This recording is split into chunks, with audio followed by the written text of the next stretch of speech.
There is nothing that beats good home-cooked barbecue. Since 1941, whether you want real Texas brisket, Virginia ham, southern pulled pork, or fall-off-the-bone ribs, Dickey's Barbecue is the place to go. Come visit us today at 5701 President George Bush Turnpike, Suite 110 in the Target Shopping Center. For lip-smacking, rib-tickling, knee-slapping, foot-stomping, great-tasting barbecue, come see us at Dickey's Barbecue today.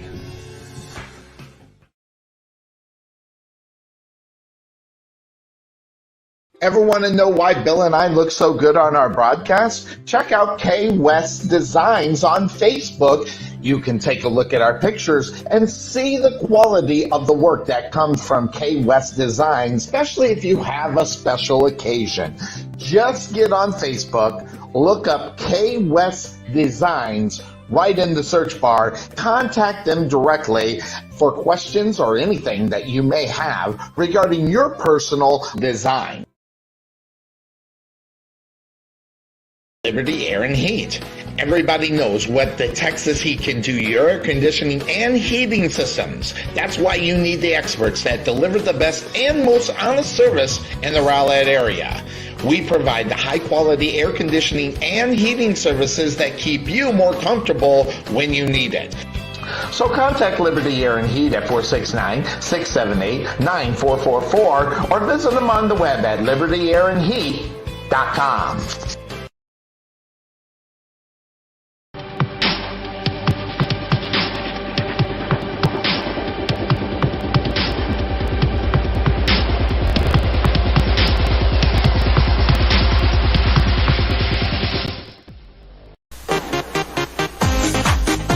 Being taken for a ride? Check out Costco Insurance, serving Texans since 1981. Bundle your home, auto, or business insurance to save a ton. Costco Insurance on the corner of Main Street and Rowlett Road, where we make insurance fun. Or check us out on the web at CostcoInsurance.com, where we always have the coffee pot on. Yeah, but is it fresh? Let Buffalo Creek Doors and Floors help you restore your home to its like-new condition. Need a contractor? Let us be your first stop as well as your last. Want to see what kind of work we do? Check out our Facebook page and you can see the craftsmanship you'll receive and expect from Buffalo Creek Doors and Floors. Give Rodney James a call at 214-536-2607 or check him out on the web at www.buffalocreekdoorsandfloors.com.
At the Jerry Bullitt Training Center, we truly believe experience is the best teacher.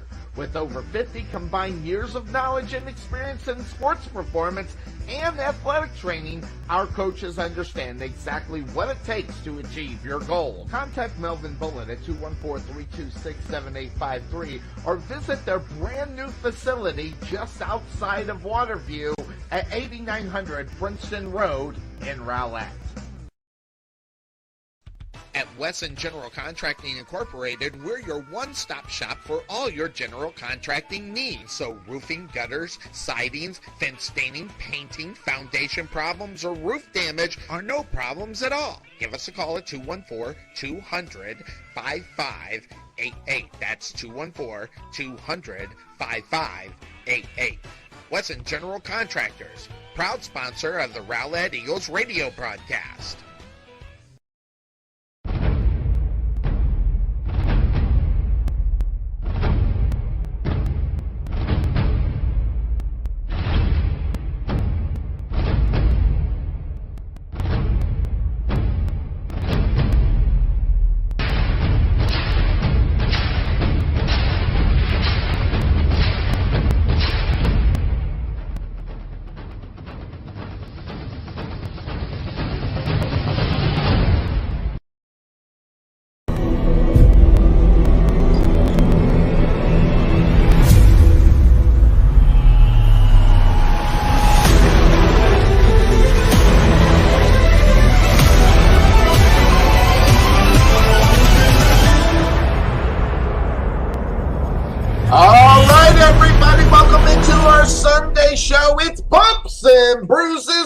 me, Sonny Clark, and Sir Mo. And let's bring in the man.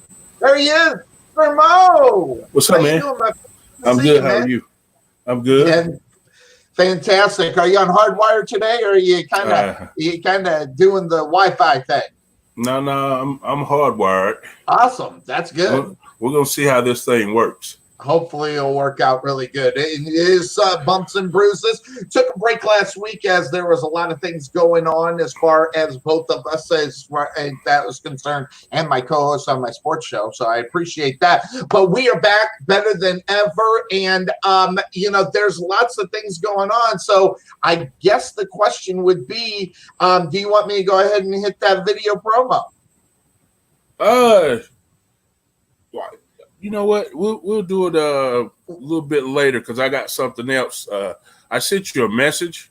I did. I saw a few seconds ago, and I want to make sure once we get Maldonado in here to introduce that before we do the promo thing. Got it. But let's while we're waiting for Miss Denise Jones to get in the room,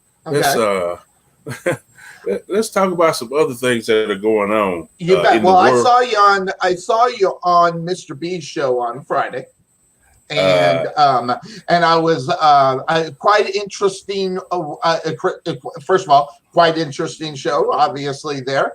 That being said, let's talk a little bit about the WWE. Let's talk a little bit about what the situation is regarding Vince McMahon and what his idea of maybe selling the WWE, maybe contracting it out. What is he going to do? What do you think? I think that he'll try to contract out the network and maybe the pay-per-views, but he's not going to sell that company. There's no way that's going to happen. It's been in his family for 60 years, if not longer.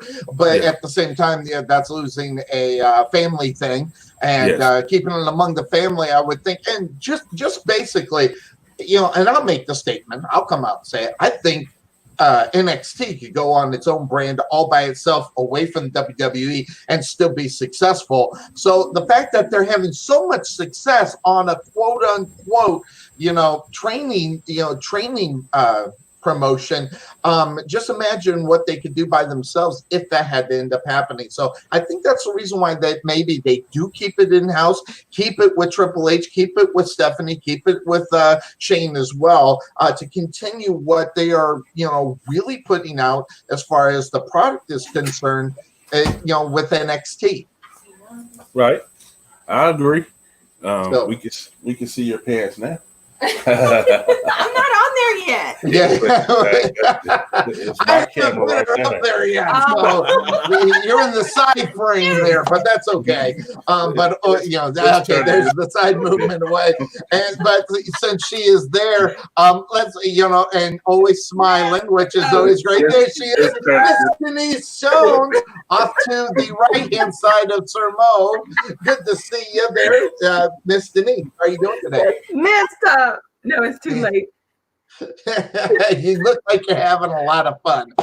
And all we're doing is waiting on Jason to at least get in, and then Mr. B. Good. So I think she's on a delay. Could she be on a delay? Can you hear me right now? I think she's on a delay. I think she just froze up right there. So there she is. Hopefully, she's on a delay. She's back. Yeah, I hear you. Yeah, it might be a problem. So you guys might have to share. You might have to do the turning. You might have to get a swivel for that camera there, Sir Mel. Okay, let me. There he is. And put us both on one camera. Yeah. I think depending on the situation, Denise, let's find out. How you doing? Good morning. I'm doing great. How are you doing? I'm doing fantastic. Always good. I'm doing great. How are you doing? Yep. I think, Mo, we're going to have to go to the one screen. Okay. So what I'll do is take the names off, and close her down and bring you back in. So we're going to have to swivel around. And there she is. Now I can hear you. You're on like a 10-second delay, which is kind of hard, but always good to see you. Always smiling too, looking beautiful. I can't hear because you're. Oh, because he has his headphones on. Take off your headphones, Mo. Unplug the headphones, and we'll bring her in. And we'll try to do it without an echo. Yeah, go ahead. Okay. So, can you hear us? I can hear you. Can you hear us now, Denise, there? Yes. Okay, good. And we're going to just hopefully try to keep the echo. I'll have to make sure everybody else has their headphones on so there's not that much of an echo. So I wanted to talk to you, which I finally got you on air, which I finally got you to where I could actually talk to you about the wrestling business. Now, I want to go back to when you met Sir Mo. Then all of a sudden, we have SOAR Championship Wrestling. And I know you've had a little influence with the guy that's sitting right next to you, but from what I'm hearing is that you are the fuel behind the automobile or the vehicle that is SOAR Championship Wrestling. I sure am. Yes. So how did that come about? I'm not giving him credit for this. Yeah. So how did that come about? I mean, what got you into saying, Mo, we need to bring the promotion alive? Oh my gosh. I think he's told the story that the first time I saw an indie show, I fell in love. Mm-hmm. And I said, we can do this. I've always had the entrepreneurial spirit and wanting to do my own thing and have my own business. And so I was like, you are who you are and you've been where you've been and you're not doing anything with wrestling? Like, nope. Yeah. Don't want nothing to do with it. And that's how he was when we met. So, and I was fine with that when we met. I was like, wrestling? Really? No. But then I saw that first indie show and fell in love. And the rest is history. There we are. Here we are today. And so I guess I'm going to ask you, because I've talked to everybody else about it, how are you handling the pandemic? What are you doing as far as SOAR Championship Wrestling is concerned during this time? Because, right now, and I'm dealing with it in indoor football. People think I'm working on this year. Fact of the matter is I'm working on 2021 because I don't know what 2020 holds. So I need to work toward the future. What are you doing during this time to get set for maybe the next time that we are able to open up and have a live show, whether it's at the Dallas Elks Lodge or Richardson Civic Center or wherever? Honestly, I've kind of dropped the ball and gotten lazy during the pandemic. He's been doing a lot more work than I have lately. Well, because I am still working full time. Yep. So, yeah. So you put the weight on those shoulders right there, right next to you. Yeah. I've been doing a lot behind the scenes to try and get new students in the Bumps and Bruises. But as far as SOAR, we were on a roll right before the pandemic. Yes. And he kind of took the reins and was taking control of all those new things that were about to happen. And so he's continued that. So I bet you it's the pandemic made him step up more. Maybe, and maybe there's a good thing about it. I mean, stepping up, moving forward, and looking towards the future. So, Sir Mo, that having been said, we are getting the close, and I say close. Our wonderful governor is trying to open up the state, even though you can't go buy a fountain drink at racetrack or get coffee. But he wants to open up the state. So, that having been said, what does the future hold for as far as some of the announcements coming from our governor about the open up? And I'm sure you've had communications with the Dallas Elks Lodge about maybe the opening of SOAR Championship Wrestling at Dallas Elks Lodge.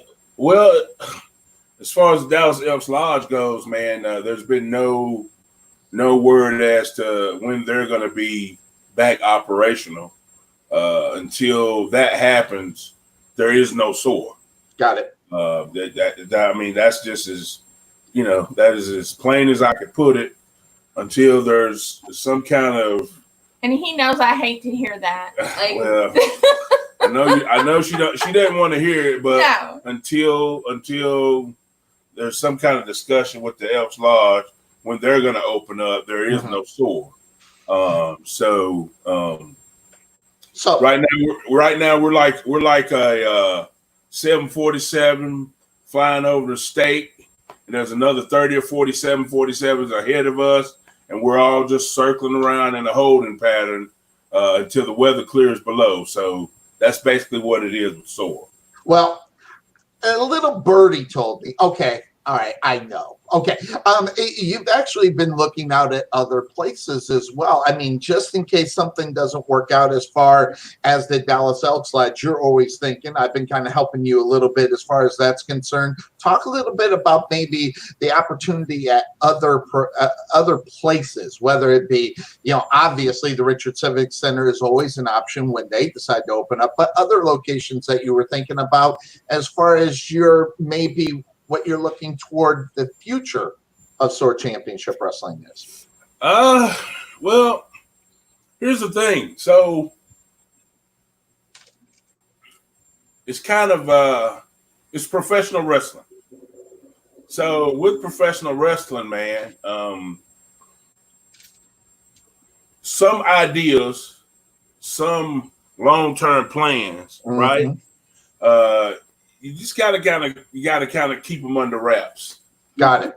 30 years in the professional wrestling business has taught me that, No, it hasn't. He opens his mouth way too much. No. He gives way too much information. Well, that's what he's trying to prevent, I think, right here. He doesn't want to put it out what he's thinking. So I get it. I was like, don't tell him that. Yeah. So the entrepreneur thing, I get it. And but the moral of the story is that you're always looking to advance the business in the way that you wanted to do it. So your eyes are always open, your ears are always open, and this is always working the brain. So you never know what could happen next week. And that was something that one Michael Jordan used to say.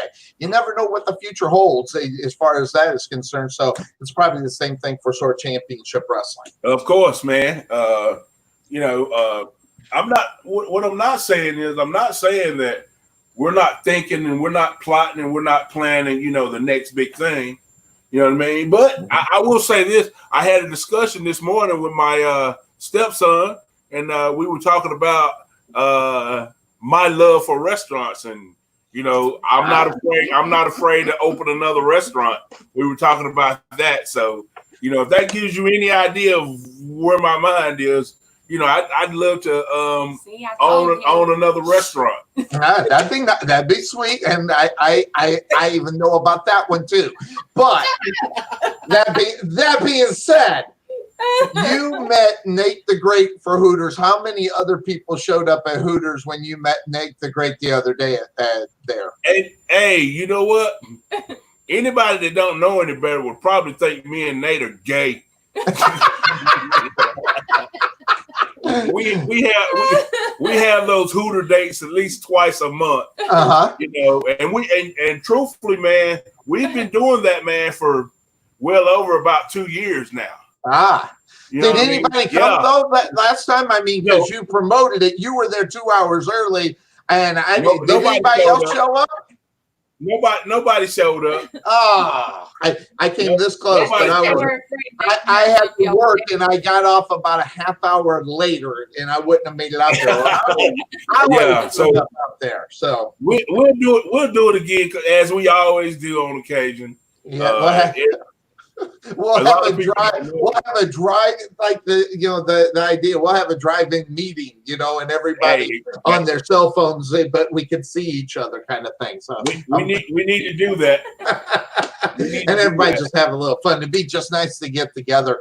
But the opening up of Texas is a big story as well. There's other openings that we have to look at as well as when you go over to Arkansas, how they're going to handle their opening. Same thing with Oklahoma and some of the other places where you've got some business ventures as well. So we just got to keep, just like in the indoor football business that I'm in just like you. I'm in that 747 as well, waiting for claims for landing for that as well. So that you know what's funny is it was probably 2005. I found this industrial building that was about 100 yards long. It was about 80. It was 100. It was about 100 yards long, and it was about 80 yards wide. and I had this big idea of doing like a indoor flag football league. Yeah, exactly. The rent on the building at the time, because nobody wanted it, was like $4,000 a month. Wow, that's cheap. To me, in 2005, I thought, man, $4,000 a month, that's crazy. I couldn't do that, right? Yep. But me in 2020 is like $4,000 a month ain't nothing. Nothing. We spent $5,000 a month just on lease payments for our last restaurant. You know what I mean?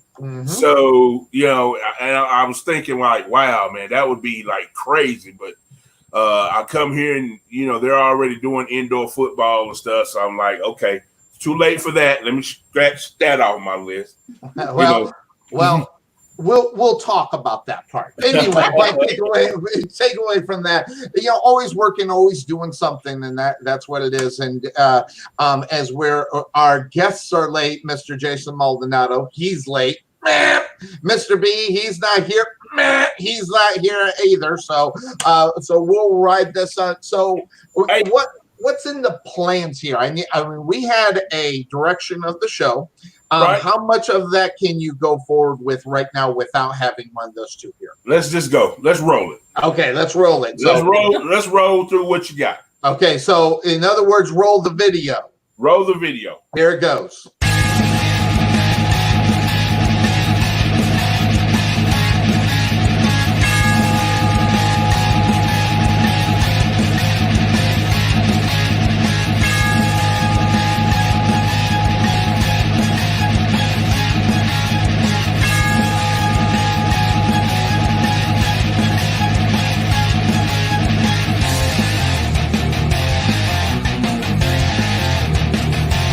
There it is, Southern Extreme Wrestling, and you asked me to put that together. That was just like on the fly because I got so busy. But that being said, you've seen some of the names that were in there. I mean, obviously, we've seen your former partner there, King Mabel, that was there. We saw the Sandman, we saw Raven, and I forgive me, I did not recognize the tag team that was there. That was the Pit Bulls. But I knew that.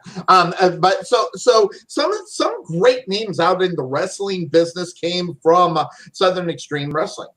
Right. Well, actually, with that right there, Southern Extreme was a company that I started right after I walked out of my contract in 1996 from WWE.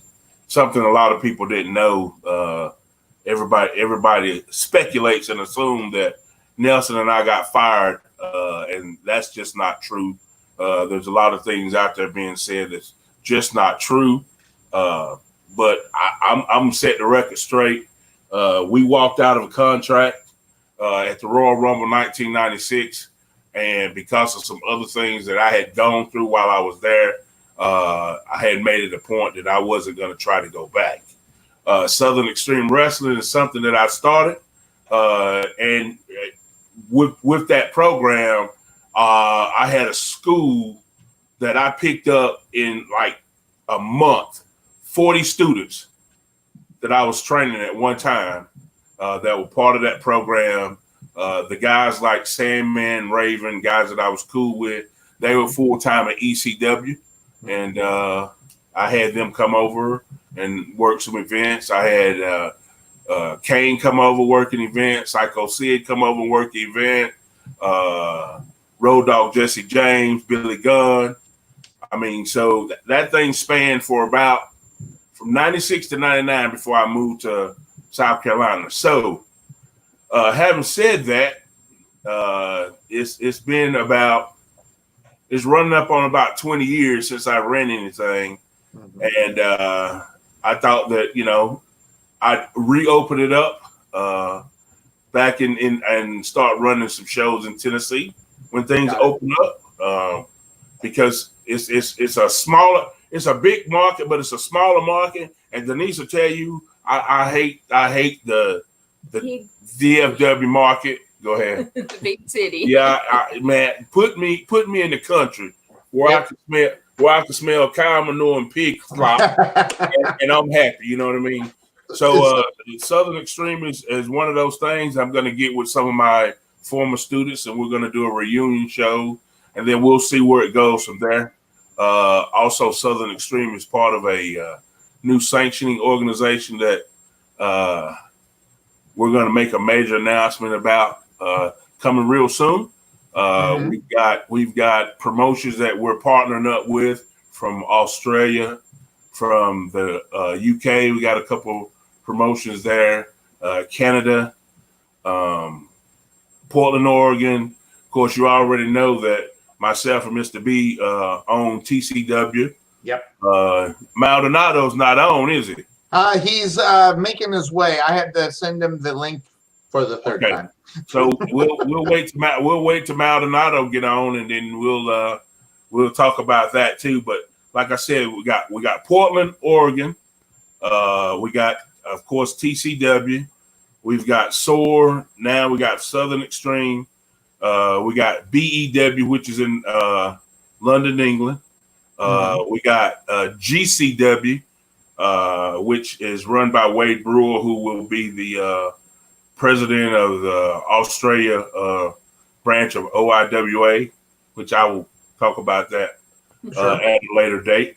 We have a international tournament that we're working on, but everything is contingent upon this COVID-19, this pandemic thing. So once we get the all's well, all clear, then you'll start taxiing them into the gate.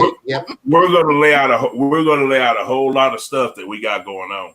Well, that being said, you're laying out a lot of other stuff. That means there is Mr. Jason Maldonado as he comes in. The timing, just to let you know, Jason, I sent you the link 3 times, but that's okay. I never got it for now. We got you there. You got to check your other messages, my friend. But we're there. We got him on, and Sir Mo's talking about a lot of things that is going on. Why don't you go ahead and talk about what you've got in the works over there? Talking about me? Yeah, you, Mr. Maldonado, Mr. Moneymaker. Here, I'll give you a hint. There you go. There you go. Our gift to you. Say what? That's our gift to you. Really? That's pretty awesome. So that's really awesome. That is the logo. I got sent that this morning, and from what one Sir Mo and Denise say, this is an enterprise that you thought of and brought and are bringing out. So where is this happening at, and what's your involvement with it? I guess we're just going to be here in Arkansas, like pretty much everywhere. I mean, all over Arkansas. We're going to take over. That's what we're going to do. So this is going to be like a traveling thing. So you'll be hitting a couple of venues throughout that whole area in order to bring a chaotic kingdom of wrestling out there. Yeah. So now you're probably in the works of just working. And what are you doing to bring that? I guess there's a lot of scouting. I guess there's a lot of looking at venues and things of that sort. Yeah, looking at venues, trying to figure out where the best places, working with Sir Mo a lot. Just trying to figure out where, the talent is out there. It's everywhere. There's so much, and there's so much that hasn't been seen that needs to be seen.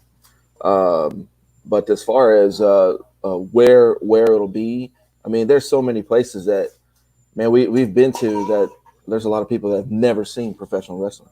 Like, oh man, this is great. We've always wanted to go, but for some reason we couldn't. We could either, WWE came through the town and they couldn't afford to go, or, it was just always something in the back of their mind, but they never got a chance to make it. And then there's a lot of kids out there, man, that are just like AJ, that just, they just want to go and they want to be a part of it and they want to learn how to do it. And, why not bring it to them? Got it. And I know that there's a young lady that is in the frame up there that travels the country, as she's a professional truck driver as well, correct? Denise, you're a truck driver, right, or no? Not anymore. But you could do it if you wanted. Sir Mo and SOAR too much, and I Got had to it. come back Got home. Yeah. But scouting the area, knowing the area, and trying to find, I'm sure you're probably got a lot involved with that and trying to help find venues and things like that. What do you do in order? What's the plan on how you find a place where you're going to set up and say, this is a place where we're going to have this event? Is he asking me? Yes. Wow. Just putting a lot of weight on your shoulder. Oh my goodness. Yeah. Yeah. We have a lot of arguments about that. Yep. Got it. Yeah. And this area is really expensive. So Jason has a better time finding the venues in Arkansas. You know, all those hicks that live out there in Arkansas. Yep. And it is. It's a lot cheaper. And that it is. It's all about finance. Really, in reality, it's all about finance of what you can bring forward and what you can bring as far as the product is concerned. But really, your expertise are the kids, Denise. In reality, as the kids club that we got going on, at least here in the DFW area, looking to expand that as well. I'm assuming, or keeping that in the realm with Jason. You're going to force it onto him, teach him how to do it. Actually, we are thinking about maybe not dissolving it, but changing it and taking it out of the actual SOAR events, and definitely not in Chaotic Kingdom. Got it. Yeah. Okay. What do you have? Basically, long-term plan as far as with the kids programs and stuff, we're going to do more out of the event stuff for kids. You know, like the night before, maybe have a pizza party or some kind of bully awareness. But as far as trying to set a show around children, we found that from a financial standpoint, it's not feasible. Got it. We don't have a merchandising plan for kids. Got it. So there's no revenue coming in. It's all just going out. It takes away from, say, for example, if the first 4 matches of a show is fire, and then we take an intermission and it's about a kid, you bring the temperature from here to here, and you got to get it back to here before the show's over with to make people want to come back, and that's very difficult to do. Got it. It kind of messes up with the flow of the kid. And you know what? I'm gonna be perfectly honest too, man. Like, dude, we've been in business going on. This is 2020. We started this thing in 2016. Mm-hmm. We basically have the same kids from day one that we started to now. Yeah. With the exception of 2 of our older kids have dropped out, like Jada, because she's gotten older and she's participating in other stuff. Yeah. And what's Carla? Is that her name? Chris. Oh, Chris's Kayla. Daughter. Kayla, Chris Carter's daughter. She's gotten older, so she, you know. But for the most part, we got 7 or 8 kids that are there every time, you know. And we're reaching out to parents, trying to get more kids involved. And the other thing is that we have the school, so we have Bumps and Bruises Academy, and we can have kids there and do events there with the kids. And also, we're going to focus on training kids now. Right. So we're still going to mentor kids. Yes. But it won't be as part of the show. Got it. And there's plenty, like you said, there's plenty of opportunities. You're working with Nate the Great as well. I made a couple of videos for you to put that out for the training sessions and stuff. And I'm sure that probably will roll over to Jason's as well to see if there's interest and try to gain that interest. And that is one of the hardest things, is to gain the interest and keep the interest. And it's not just keep the interest, but bringing others into it as well. So it makes it feasible to do. It makes sense to me. So. But that's where we are as far as SOAR Championship Wrestling is concerned. So other things that are on board there, Sir Mo. What's up? Let's do this real quick, because I don't think I've done this. I may have, but I would be reminiscent if I don't. So, everything's like pow, pow, pow. We're here, we're there, we're going through all these things and all these changes. But let's slow down for a second. Let's, the people that don't really know, that don't really pay attention, let's just remind them who and where Jason Maldonado came from. Because, he's here today. He just pops up out of nowhere, as far as people are concerned. And they're like, well, who is this guy? Where did he come from? Well, Jason's son, AJ the Future, of course, has been training with us over a year now. And Jason's been there since day one. This guy, along with his wife, Jessica, they invest a lot of time, a lot of energy, and a lot of money into their children. Yep. AJ's got a younger sister, but they invest a lot of time and money and energy into their children, and they try to make sure that number one, that they deserve what they get. In other words, they don't say, okay, you want it, here you go. No, same way with the AJ and the wrestling trainer. I'm sure AJ's like, man, I need a new pair of shoes. I done wore these out cutting grass and raking leaves and all that stuff. So this is a guy that puts a lot of time, energy, and money into his children. That number one being AJ, who's a member of the Bumps and Bruises school. So Jason's at every single event, whether it's in Texas or whether it's in Arkansas, or whether we're just taking a road trip to Knoxville, Tennessee to take AJ to a camp somewhere. So Jason's been around for the same amount of time as AJ, and he's watched from a distance. He's learned the system. He's learned how the business works, and he's been very instrumental. Not only as a person being there, and as a friend advising me and helping me out when I'm like down in the dumps and want to stick my head in a toilet and flush it or something.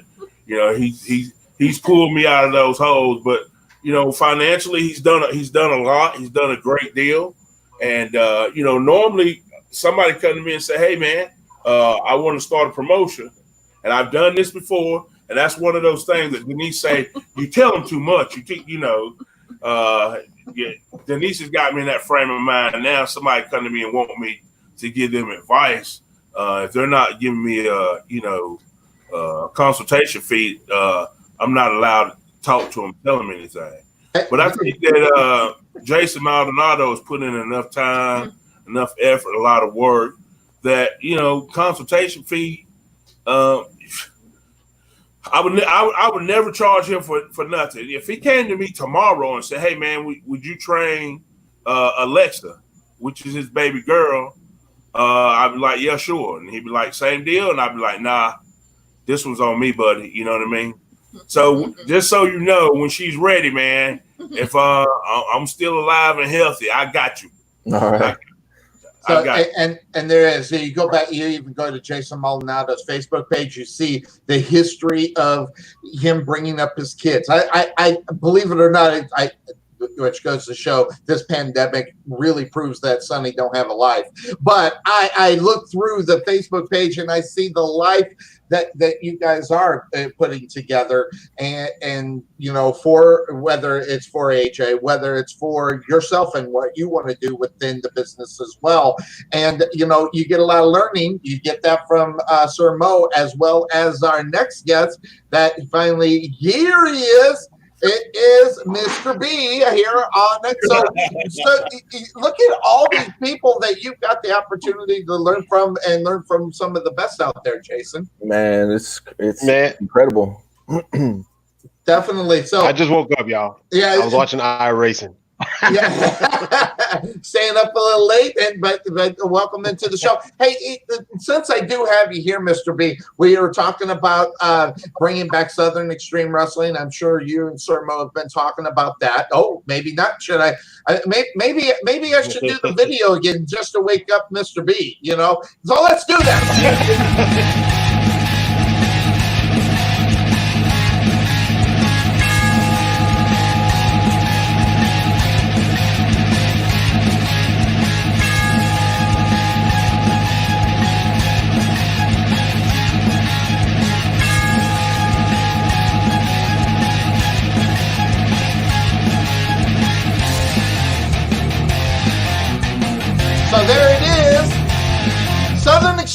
wrestling there, Mr. B. I mean, and SOAR Mo says he's going to bring it back, and I'm sure you know a little bit about that as well. Have you guys talked about that as far as what that's coming up, or was that a really and true surprise that you saw there?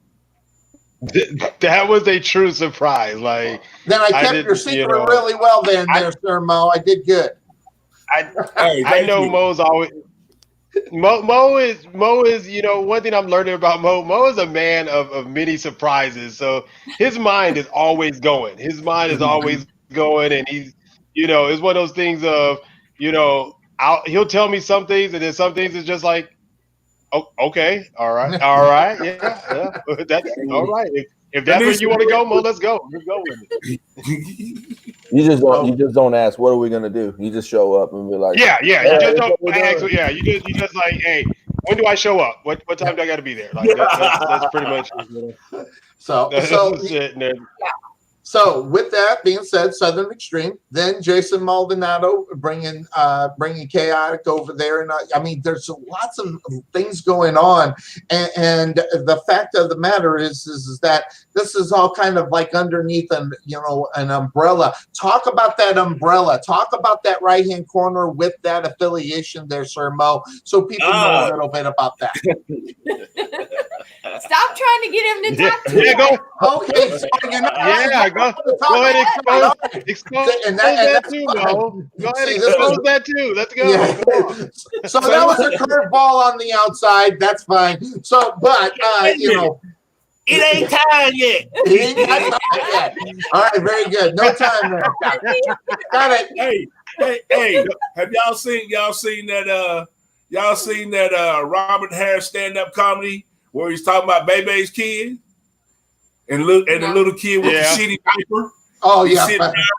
And Robert Harris is trying to go out the door, and he goes, the baby with the shitty diaper, he's grunting, he goes, he's trying to leave us. It ain't time to go. Yeah, not quite time. Yeah, it ain't quite time to tell that story. Yeah, I got tickets for cool. I got tickets for Kool and the Gang in October. It's just not time. I got it. So all right. So as we move closer to October or whenever we get there, we'll do that. So that being said, we got all four of them. Four of you folks on the line. You guys are the driving force of wrestling, whether it be in Waco, whether it be in Dallas, obviously within Arkansas. So that being said, all of you four are working up underneath the same idea on how to promote wrestling in this area and how to really in reality build a territory, but kind of a territorial thing, but under one guy, and that takes cooperation from whether it be Mr. B, whether it be Jason Maldonado or SOAR Mo. So talk about getting together and coming together and having the ideas work and mesh together. I think really that the whole idea, and I think what's going to make this work is because we all see it the same way. We all see the same thing of, one, this is going to benefit the boys more than anything. It's going to benefit the boys, give them more opportunities to travel, more opportunities to get some work in, show their craft to a larger audience. And then it benefits the fans, right. Those that may, because I have to say it all the time, we got guys and fans that don't leave the Bell County area. They don't leave the Waco area. If it's not in Waco, Belton, Clean, or whatever, they don't go. So they don't know, they don't see what's happening in Dallas, in Arkansas.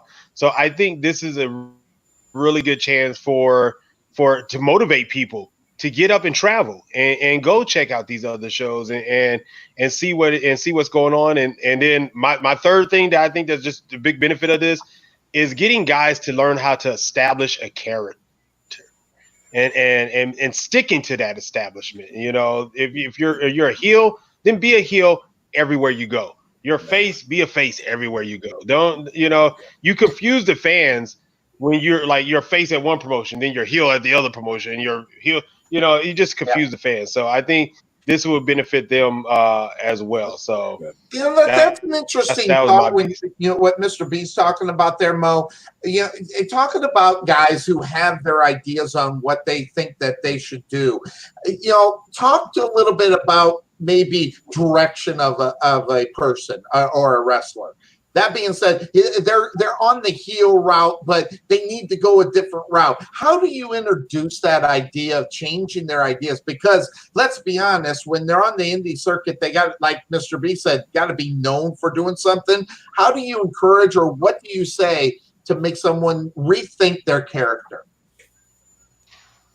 Well, here's the thing, man. Here's what people, I won't use the word young anymore. Okay. Here's what people in the wrestling business fail to do. They fail to fail at doing something. And when I say they fail at doing something is you get a character and you try it for 3 weeks and you ain't feeling it, and so you try another character. If you get a character, give it time. Right. Give because like I'll give you a prime example. I know where it's going. Kerwin Nix. In my mind, when I sat down and I spoke with him, Kerwin Nix, I never thought that people would gravitate towards that character, towards that gimmick. Mm-hmm. And he refused, no matter how many times I say, man, do something, do something different, or do this or do that. He refused to change it. You know what I mean? Mm-hmm. And he stuck with it. I mean, he's taking some advice that's working, but he stuck with it. And people love that goofy ass, weird Walmart vest wearing, and throwing the creepy ass doll. Mm-hmm. Now you got you got a multi-dimensional thing. So right. In saying all that is, most of the time guys don't try hard enough to get one thing over before they go to the other thing. Got it. You know what I mean? Somebody that's very successful, that's very, very, in my opinion, that's successful on the indie circuit, 50 caliber Barrett Brown. Now, Barrett, of course, has done other things in the past, to develop to the level that he's at right now. Mm-hmm. You know what I mean? But the other things that he did them until he knew that that's not the direction for me. You know what I mean? He didn't mm-hmm. just do it for a week or for a month. He did it until he knew, okay, I'm at this level now. This is played out. This is who I am, and this is who I need to be. You know what I mean? Mm-hmm. So most of the time, guys fail before they find themselves. I mean, I take it from people like Denzel Washington and Oprah Winfrey. Denzel failed thousands of times before he made it. Oprah Winfrey got fired. Now she owns her own, network. You know what I'm saying? Mm-hmm. I mean, Colonel Sanders even got fired from a job before he started selling chicken. Mm-hmm. So if guys would just stick it out, man, and listen sometimes, exactly, they will find that, they will get that niche, man. And sometimes listen to themselves, like you said, whether it's Barrett Brown changing. I mean, obviously, the one that comes to my mind as far as reinventing themselves like they've done over the years is probably the best at it right now. Chris Jericho has reinvented himself 6 times over, maybe even 7 to 8, and some that I don't know about in Japan. I mean, so there's a guy that understands the business and understanding what sells. And that's another thing, knowing what you think can sell, like in the Kerwin Nix's example. He believed in it enough to where now it's actually beginning to get over. And like you said, people are loving the idea. not giving up on the idea, but also knowing when to give up on the idea and take that next turn there, Mr. B. Yeah, I mean, it's one of those things of, I mean, I've been approached by two different promoters of, hey, would you ever think of changing your gimmick or, trying this because, here at this promotion, you're, the women love you. So, have you ever thought about taking on that kind of, that kind of gimmick? And like I tell them, present it to me and show me how you see it going and we can try it. I mean, the purge thing, it was just one of those things of I just thought it was a different way for Mr. B to go.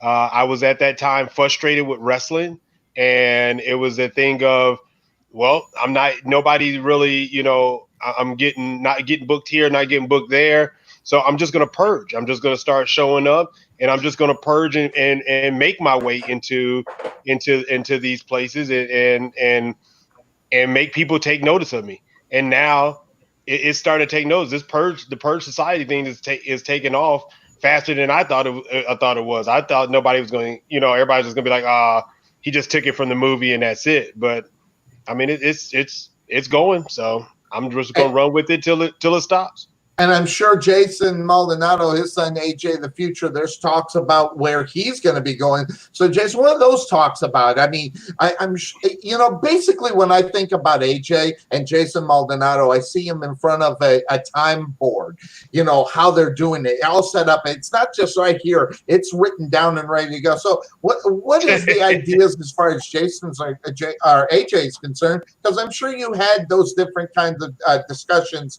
with him. Yeah. I mean, we've talked about the different characters and personas and stuff that he can look at. Basically, I tell him whatever ideas he gets, he needs to write down in his notebook. He's got a log that he just writes down. I'm sure he ideas and different things that he hears and what he thinks he might want to say at some point in a promo on somebody. He's always got stuff in that book. Yep. But the majority of the stuff that we say for now, let's just learn right now. All that other stuff will come. You got plenty of time. Yep. Yeah. Plenty of time for all that. We need to get the foundation built, and so that way the work will speak for itself too. If you've got that solid foundation, you could probably fit any kind of character to it. I mean, it's just I think that'll work for him. That being said, Sir Mo, talk a little bit about Bumps and Bruises. Obviously, the training academy that you got going on. This is all the stuff we're talking about. Is all the things that you teach within your academy. Hey, well, the biggest thing that guys get besides the moves and the basics and that stuff is they get a hard look at the wrestling business. It's not just come in, tie your shoes up, warm up, and let's do some bumps and let's do some lockups and some holds and all. That's a small part of that's a small part of what we do. Because here's the thing, man. I learned all the bumps and all the basics and all that stuff, but then when I got to the big time, I didn't know anything about locker room etiquette. I didn't know anything about never kick out on somebody's finish. I didn't know, that you kind of hang out with the boys so they get to know you and you get to know them. There's a whole lot of things that people are not being taught in some of these schools that they're going to run into, and it's going to cause a whole lot of problems. You know what I mean? In the end, it's going to cause a whole lot of problems. So we don't just say come in and let us show you how to do a headlock takeover and take a bump and a flip bump. And no, man, literally, even during the pandemic, literally students will message me and say, hey, what are you doing today? And I'll say nothing, just sitting around. They'll say, can I come by? And they'll come by the house and we'll sit out on the porch about 12 feet apart and we'll sit there and we'll just have conversations about where they want to go in this business, the things that they need to do, the things that they don't need to do. Mm-hmm. Because they know that at any given time that they can call me and ask me anything.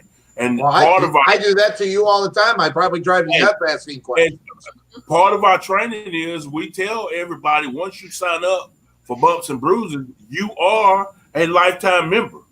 So that means if 20 years from now, if I'm still alive, or if Dante's still around, or Dean's still around, or Jason's around, which we're all in management of this thing, you can always call one of us. And of course, Denise, she'll be around forever, but you can always call and you know, if you need some help or some words, you know what I mean? We haven't acclimated Mr. B to everything yet, which we will.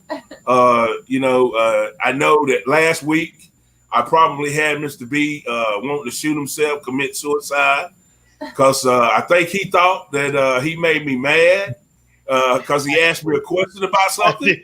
I did. I say it all the time. You can ask all the questions in the world, but just don't be afraid of the answer. It wasn't afraid of the answer. It was just the fact that, like, I asked him the question, and then all of a sudden it got silent, and I hadn't heard from him a couple of days, and I was like, "Oh shit!" If he goes off camera in the middle of a show, then maybe there's something to worry about. I'm like, "Oh man." So one thing I learned about Mo is that you can't assume. You can't assume things. You know what I'm saying? And I've learned that since I've been working with him, is that if you feel something or you think something, it's better just to go and contact that person and ask them than to assume that, hey, that person's mad at you. So I sent him a message. I was like, hey, first I was like, hey, how you doing? He's like, oh, I'm good. And I was like, did I make you mad? Are you upset at me?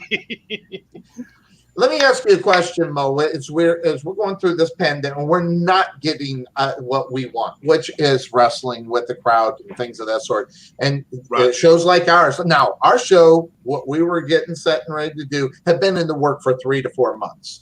So we were ready to rock and roll and get this thing going before the pandemic happened. Now we're seeing a lot of shows now popping up about wrestling and what people are learning or what they're doing during this time and what they're doing. But one of the things that I think I've learned out of there's like 7 or 8 shows that I've actually frequented and watch it, is the psychology of this business, whether it be like we were just talking about, maybe a character change, or the psychology on what one show's going to be to the next and how you work those together. And again, back to Bumps and Bruises, you're learning all this stuff that you're seeing in these video shows and things and stuff up under one roof. And I wanted to get your opinion about, and now obviously Mr. B's been in the business a long time, so understanding his show and what he's doing, but there are some other shows where I watch and I question some of the advice or some of the things that are coming out of those shows. And Mr. B, you're laughing at me because I think you've probably seen some of those shows that I'm talking about. Yeah. So what is your take up on all these shows now, since obviously they're not in the ring wrestling, or the promotion isn't doing anything and they're trying to do what we're doing, which is provide entertainment or at least knowledge to the fans? What's your take on that? Are there too many, I guess, is the question I'm asking. No, there's not. There's never too much information. There's never too much information. The difference in it is, you have to know how to ascertain what information is good for you. Yes. You understand? Mm-hmm. For example, we tell our kids all the time, go to these seminars, go to these clinics, right? When you're at the seminar, when you're at the clinic, if the person conducting the seminar says, hey, do this, what you do is you do that. Mm-hmm. You do whatever it is the person that's running the seminar or clinic asks you to do, you do that. You never, ever say to that person, well, my coach taught me this way. No, you do that. And so then when you do that and you come back to class and I say, well, what did you learn? They'll tell me this, and this. And I say, okay, that's pretty good.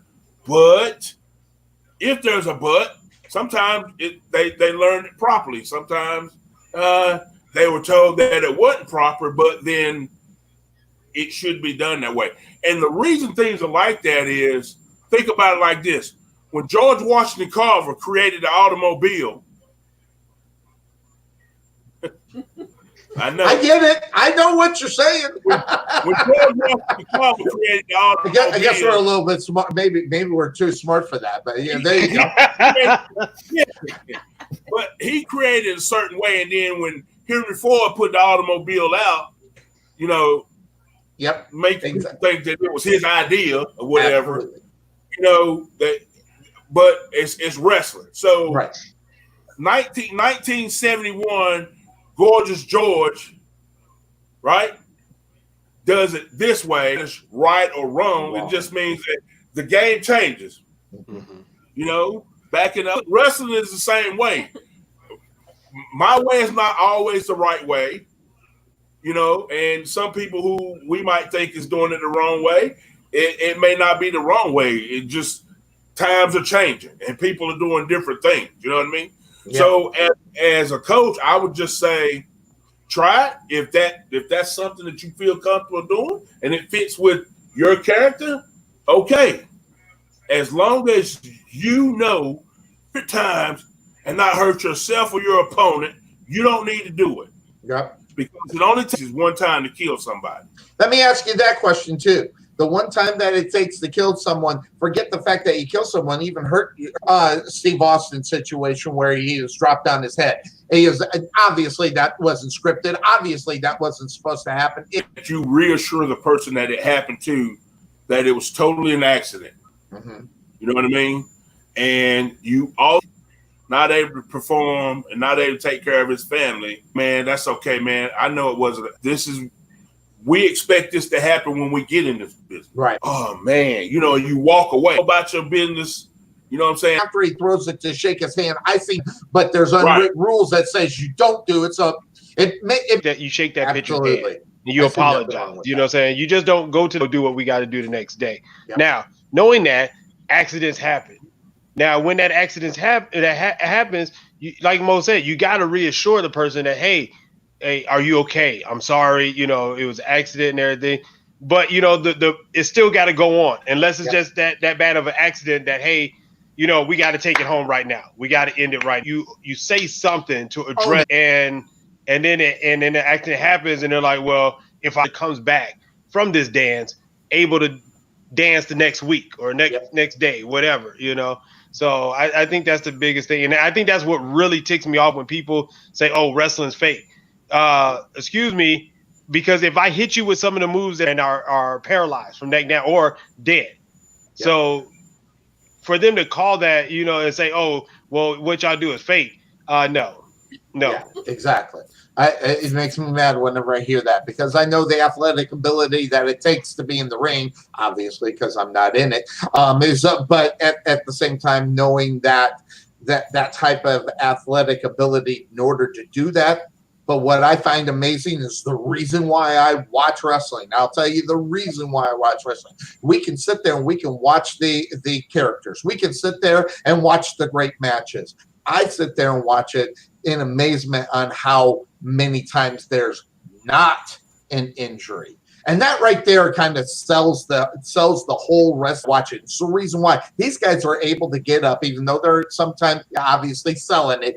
But they can. But you see them 20 minutes later walking around like nothing happened. I'm sitting here thinking, if I got a shot like that, I'd be brain damage for life. And these guys are up there and doing it. So that's the reason why I watch wrestling, and the reason why I got into it. So I'll shoot that over to Sir Mo. What got you into wrestling? Why are you known as Sir Mo in the wrestling business? Yeah. Another curveball? Another curveball? Acquiring minds want to know, sir. I mean, I've thrown some curveball. I've been hitting the corners of the plates, and they've been stripes.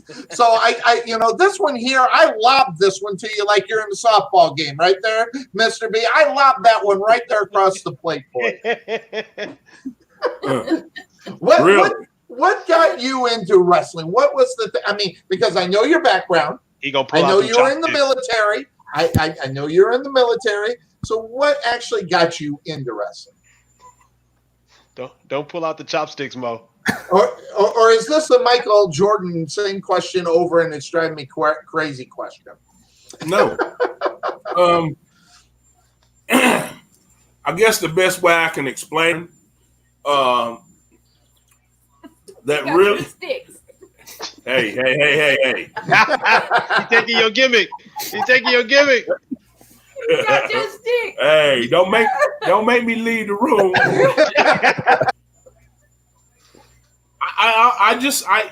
I wanted to be a part of something big, and I knew that I couldn't play the NFL or the NBA. My baseball years were over,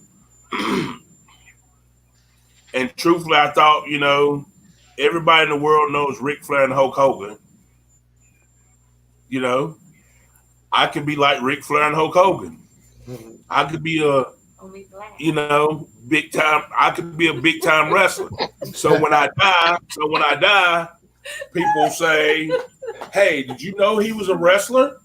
But here's the thing: I never had dreams or aspirations of going to any big major company. That never entered my mind. Like I was telling, what did you?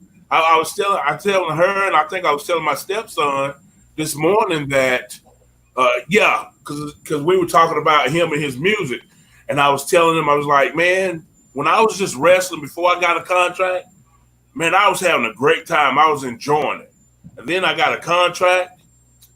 It was work, man. Yep. Became like you got to be here at a certain time. You got to dress a certain way. If somebody call you and say, "Hey, we want you to do this commercial," you got to ask for permission to do that. I mean, it was a stranglehold. So then it stopped being fun. Right. And I'm like, that's not what I got into it for. Right. You know what I mean? So when I left there, I was perfectly happy doing what I was doing.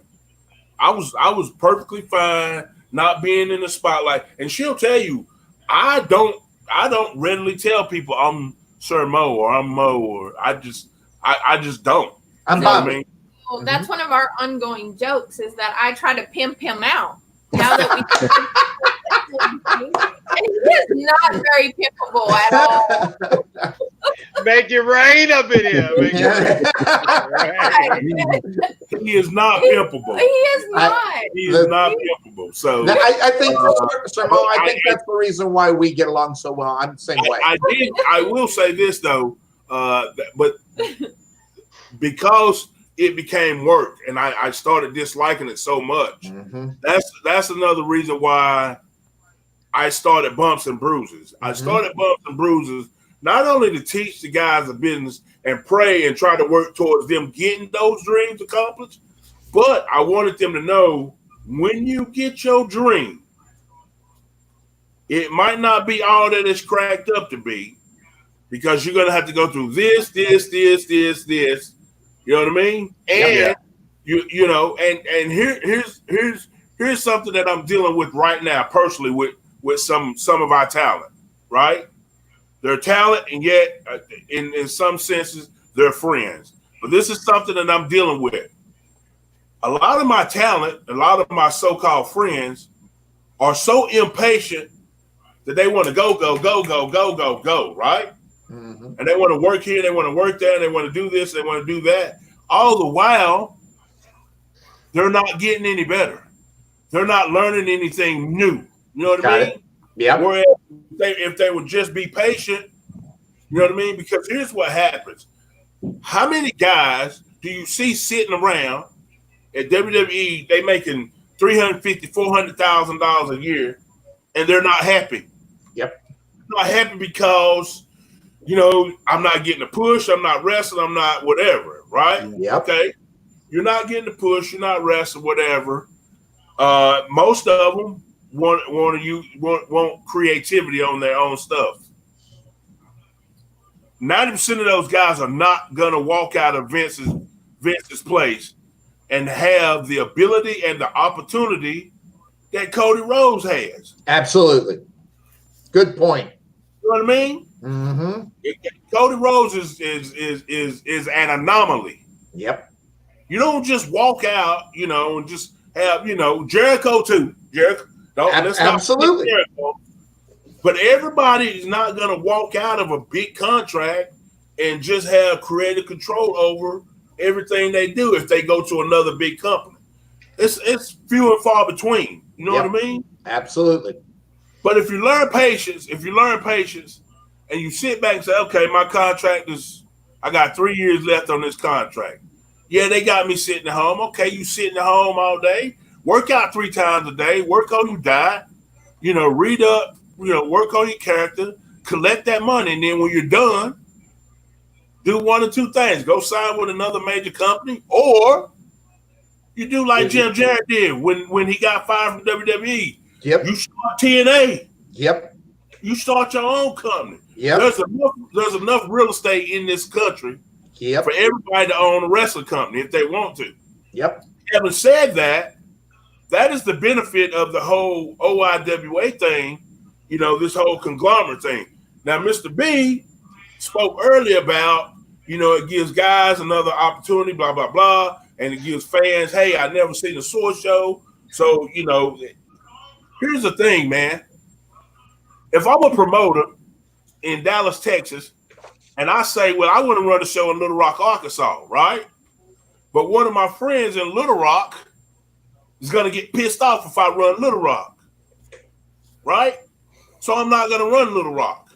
One of my friends in the Dallas-Fort Worth area might get pissed off if I run Fort Worth.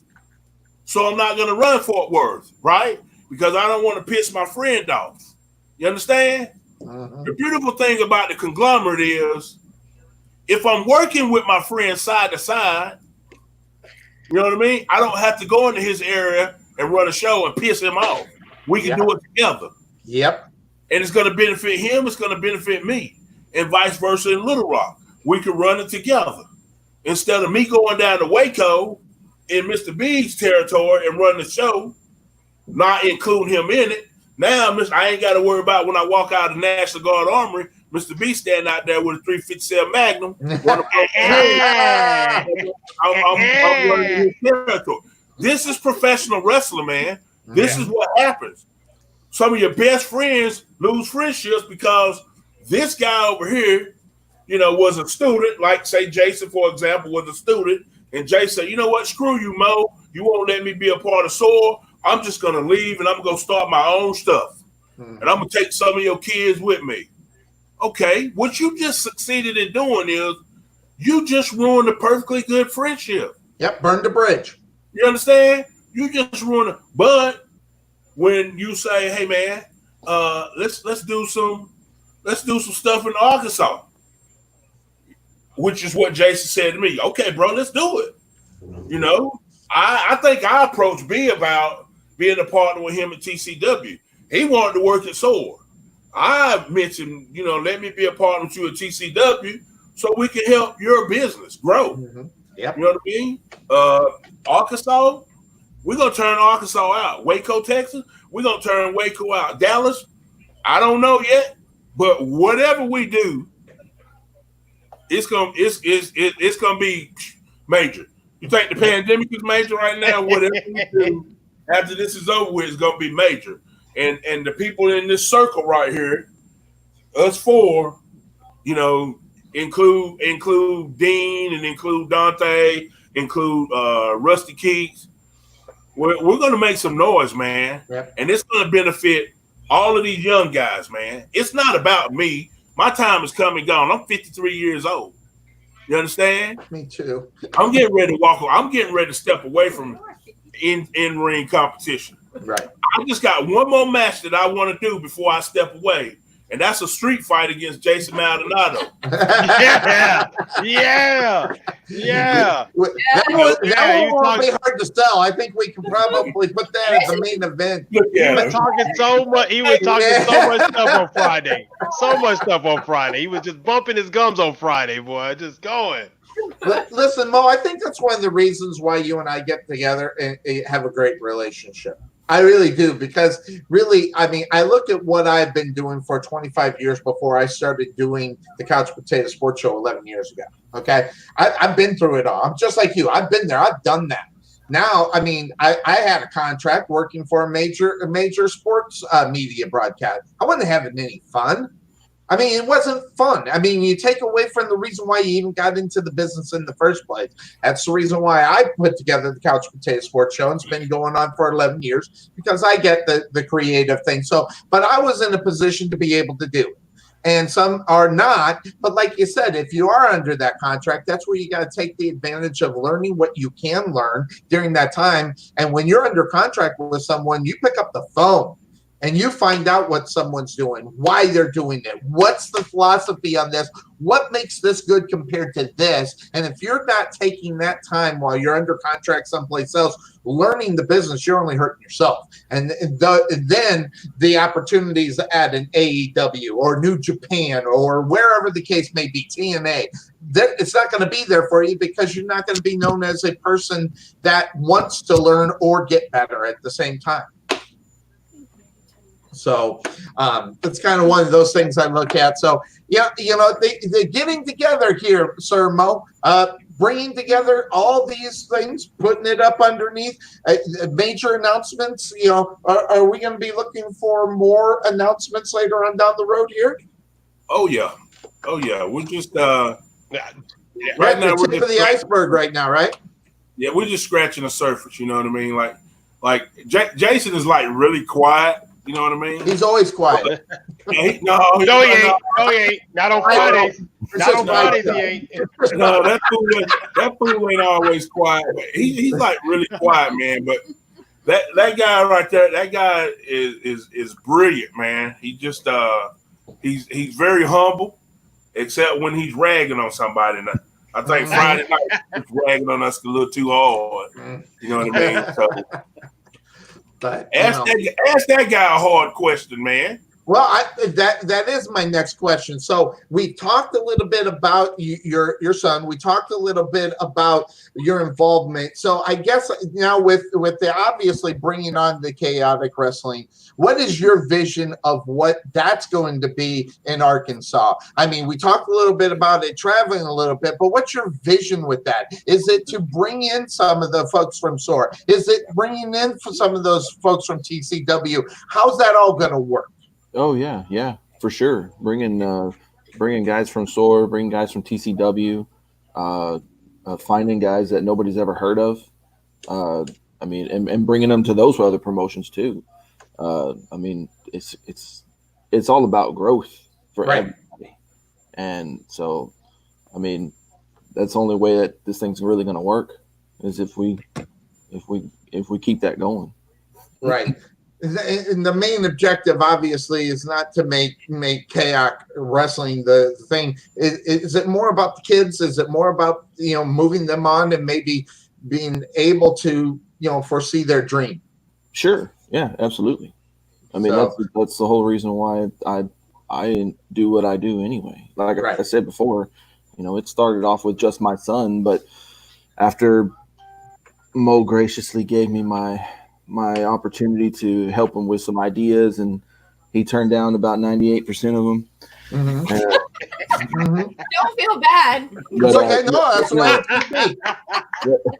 Well, the point is no one's making hand over fist because we're more worried about the second generation or the next generation of wrestling because we want to be able to see that and we want to be able to say, I remember this kid when he was at SOAR Championship Wrestling. I remember this kid when he was at TCW or Chaotic. And those are the kind of things and that's the reason why I love minor league sports so much, because when they do make it to the major leagues, when you see that guy who's a wide receiver at an indoor football and actually on an NFL squad, you can go, man, I remember this guy. I seen him when he was. And believe me, being in that business, we're not making hand over fist, are we, Sir Mo? No. No, we're not. And that just goes to show the love of the sport and the love and the desire of the of the sport, of wrestling.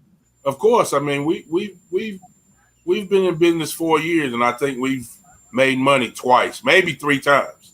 You know what I mean? And I've said to Denise before, we need to quit. You know what I mean? And I don't give up. She didn't quit. So we're we scratch and we claw and we continue on, But I'll tell you this much: with the addition of Jason Maldonado, with my partnership with Mr. B, because I really like that guy, man. You know, people had a lot, and he'll tell you the same thing. People's had a lot to say about him and me and our relationship that we didn't have. We didn't even know each other, but we hated each other supposedly. Somehow, right? but I like that guy. And as far as bumps and bruises go, you know, with Jason there, with Rusty there, with Dean being as advanced as he is, and of course, a lot of people don't know this, but one of our head trainers over there is Dante Smiley. Yeah. You know what I mean? Yeah.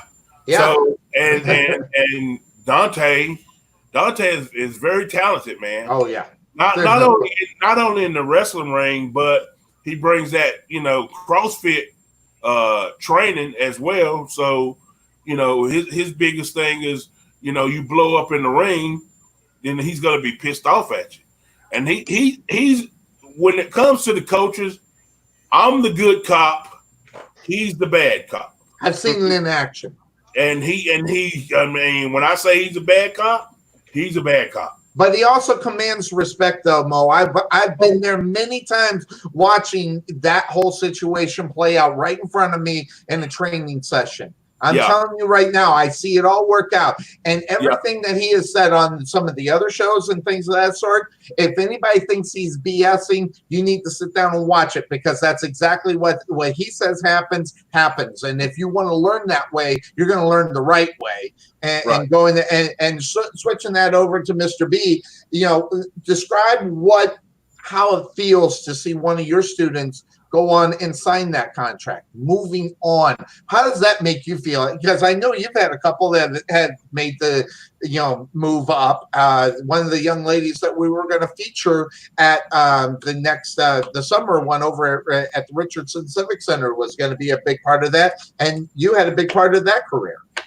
Yeah, I think me and Mo kind of touched on this on Friday. That it's just, you know, when you see one of your kids get moved up and they get signed to a major company, it makes you feel good. It makes you feel, you know, accomplished, and you know, I may not have made it to that level, but seeing them make it to that level really makes me proud, and you know, and the fact that, you know, they may acknowledge you and say, hey, you know, that guy was my trainer, and stuff like that. You know, my major thing is, and I tell all the kids, if you ever make it and you sign that contract, you make it, don't ever forget where you came from. Absolutely. Don't forget where it started, because if it wasn't for a SOAR, if it wasn't for a TCW, if it wasn't for some of these independent companies, you wouldn't be, you know, you wouldn't have got that. Oh Lord, he ain't got the chop.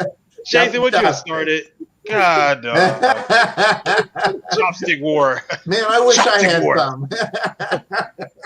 Sonny, that's your new show right there. There you go, Chopstick Wars. Yeah, so. It is. I must be. You know, it's the same thing. I mean, I've had some mentors work with me and make it make it at ESPN, make it at Fox. I mean, people that I've known. Not that I want to hear anything that I have anything, but it does. There's something inside that says, hey, I had a part of that guy, and you know what you're doing makes a difference. Because if you're doing something and it doesn't make a difference in reality, there's no reason to do it. And that's the reason why these, you know, TCW, the KI, and SOAR are there, you know, to make sure that something like that can end up happening. I mean, you know, Mo, how many of your guys ended up over at Booker T's place down there in Houston? I've seen many of them run right through SOAR Championship Wrestling and end up over there as well. That's got to make you feel good as well. That's quite a few. Yep. But here's the thing, man. See, a lot of people don't know this, but this is before I got a contract. I spent 80% of, I taught Nelson 80% of everything he knew. Wow.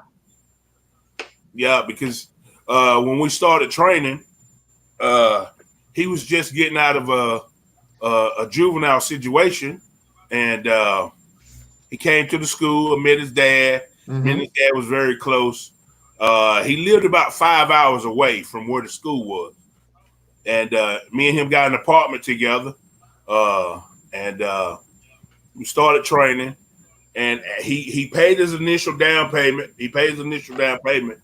And back then it was $300 to try out, and then it was $500 a month.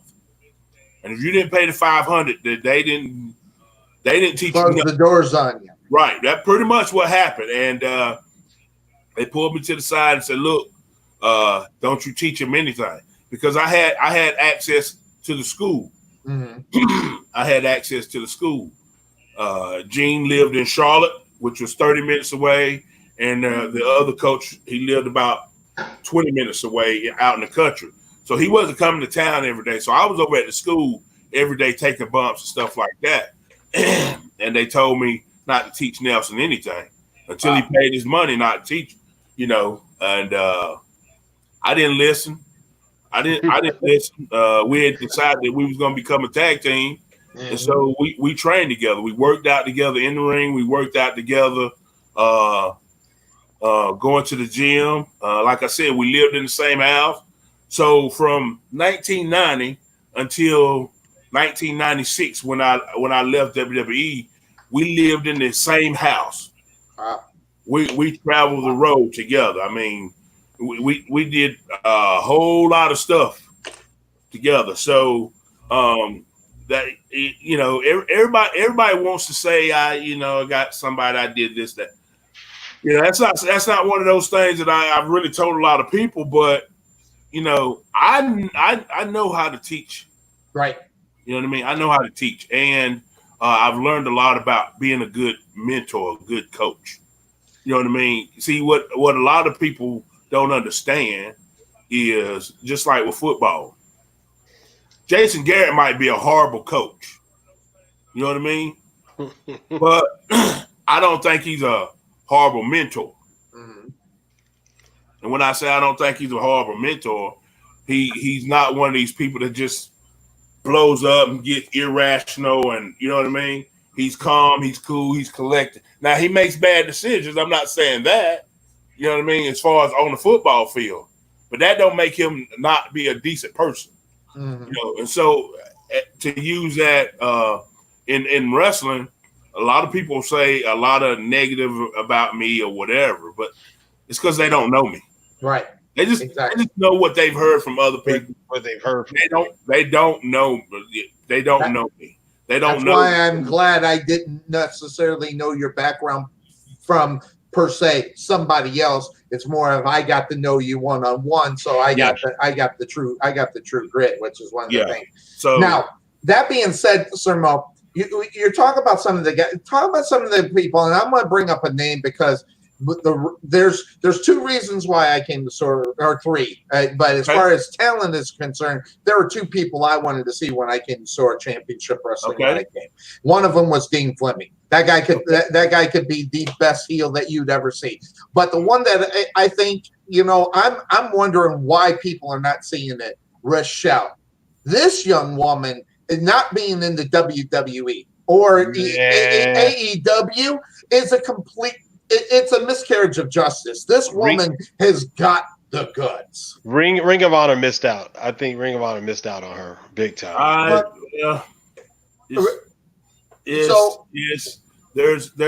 There's I can name 5 people. 5. Okay. In my mind. 5. His hand's too big. That's what she said. Yeah. You know what they say about big hands. See, that's the bad thing. I got a size 14 foot, but it didn't work out in my. But anyway. So you know, Charlotte Flair. Charlotte Flair. Sasha Banks, Tessa Blanchard. Okay. I'll put Bailey in there. Bianca. It's gonna be more than 5, but Bianca Belair. And I like Becky Lynch, but I don't think she does a whole lot. But anyway, that's another story. My point in saying all that is, I would put my life on the line that Raquel Vaughn could go in the ring with either one of those. I agree. And have a 4 or 5 star match. Unbelievable. The girl just got that much talent, man. And never mind the talent. She's got the wherewithal of, and we talked about changing her character. He changed her character, which, by the way, and now I went there for the baseball character. I love that character. When she changed her character, what it is, now I find myself laughing more. I find myself watching their videos more. Yes. And it's amazing how much. And I think that's one that's missed out. And I'll tell you that. And guys. We got it on, let me just hit this button. We got this match. Oh, right now. Where's it at? Right there. We got this match on Pivot Share. Is that match between Barrett and Christian was unbelievable. Those are two guys that I think that are going to be, especially Barrett Brown. Barrett Brown is a top notch, should be in Ring of Honor as well. Oh yeah. Without question. Oh, yeah. And we got the opportunity again. You want to see that match? Get the Pivot Share. It's up there. It's a fantastic match if you're gonna get it. But that's another guy. Barrett Brown should be in Ring of Honor. Should be somewhere. TNA somewhere. Of course. Major League. What is it? Major League Wrestling. The MLW should be up there. Why are guys missing out on the Rochelle? Why are people missing out on the Barrett Brown there, sir? Or B? What's the answer? B, go ahead. Ooh. No, I know that. Ooh. I know. No, I think it's something that I've been saying for a while. It's because we are not pushing our talent here in Texas. We're not building our talent to be, to push them where people want to see them and everything. I think when we get people that come from MLW or from the East Coast, from the West Coast here to Texas, we make such a big deal about it. Yes. We make such a big deal about it. But then our talent, we don't raise them up so that when they go to the East Coast or the West Coast, people are like, well, who is this? Who's that? Or this somebody. We don't build them up to that point where people are demanding to see them.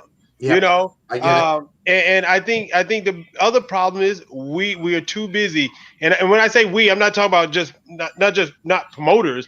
I'm talking about we as workers. We're too busy cutthroating each other and trying to and I'm a shit on him because I'm gonna try to get myself over and everything. So I'm gonna cut him down and always talk. We're too busy trying to undercut and cut each other down instead of building each other up so that we can make people want to see the Texas talent. That's my opinion. Mo?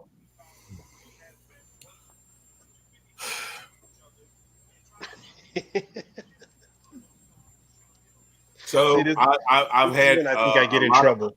No. I've had a lot of conversation with Raquel. A lot of her and I and AJ, we all share the same birthday. Whenever there's some big clinic or something going on, I try to make sure that she's there.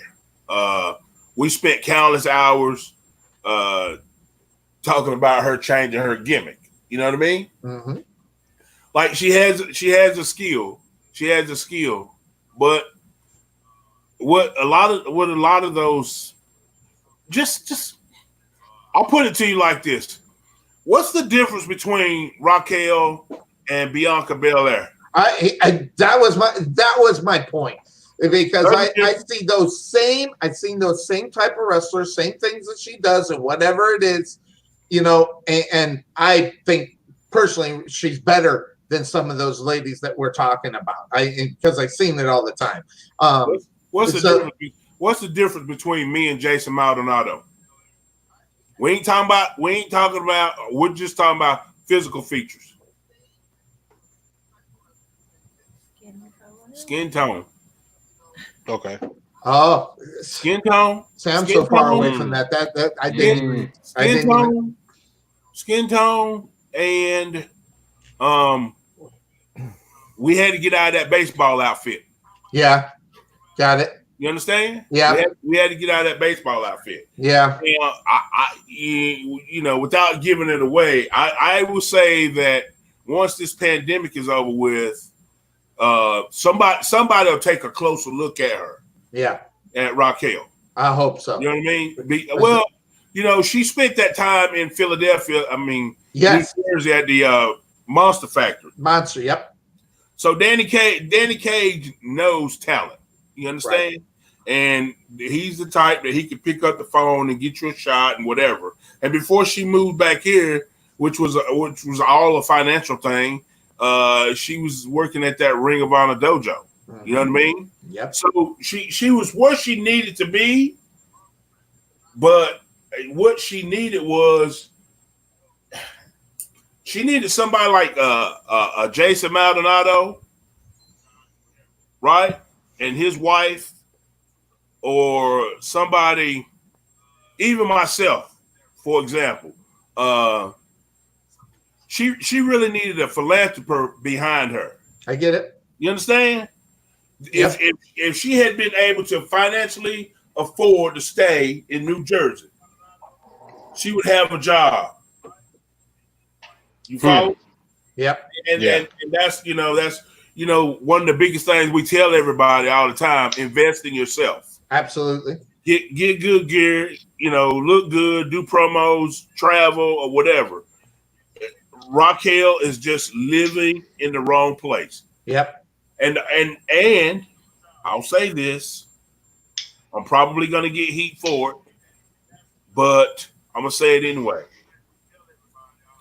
She's in Houston. Mm-hmm. I get it. Tell me how come that girl ain't got a tryout at NXT? Oh, or how about spending more time up at Reality Wrestling too? She spends plenty of time there. Yeah. She done put in her time there, man. She done put in her time there, bro. That's my point. Yeah. So I don't have the ability to call the NXT office. Right. There's other people that I can contact, call, or whatever. But my point is, why are the people that's got that ability not doing it? Got it. I see what you're saying. Well, then what's the excuse for Bear Brown not on a? It's the same thing. Is it? Well, the skin tone. That's what. Maybe that's what I was going for. He's got the right skin tone. I guess is kind of what you're putting out there.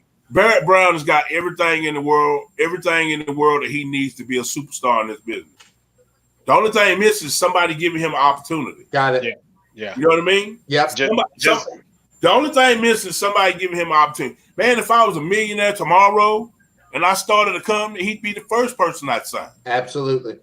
He'd be the first. Well, no. I'd probably sit him down and Dean at the same time and sign them both. Because Dean Fleming, my dude, man. Yeah. I'd sit them two down and sign them both at the same time. They'd be the cornerstone. But Barrett Brown. Well, let me change that. It'd be Dean. These 5 people will be at the table signing. It'd be Dean, Barrett Brown, Jerome Daniels, Raquel Vaughn, and Jackson Stone. A minute. Some great names. Jackson Stone. Great name. You know what I mean? Mm-hmm. That would be my first round draft pick. Right? My second round, in my second round, I would have. Well, my second. You know what? Those are singles wrestlers in my first round. Got it. Let me make that clear.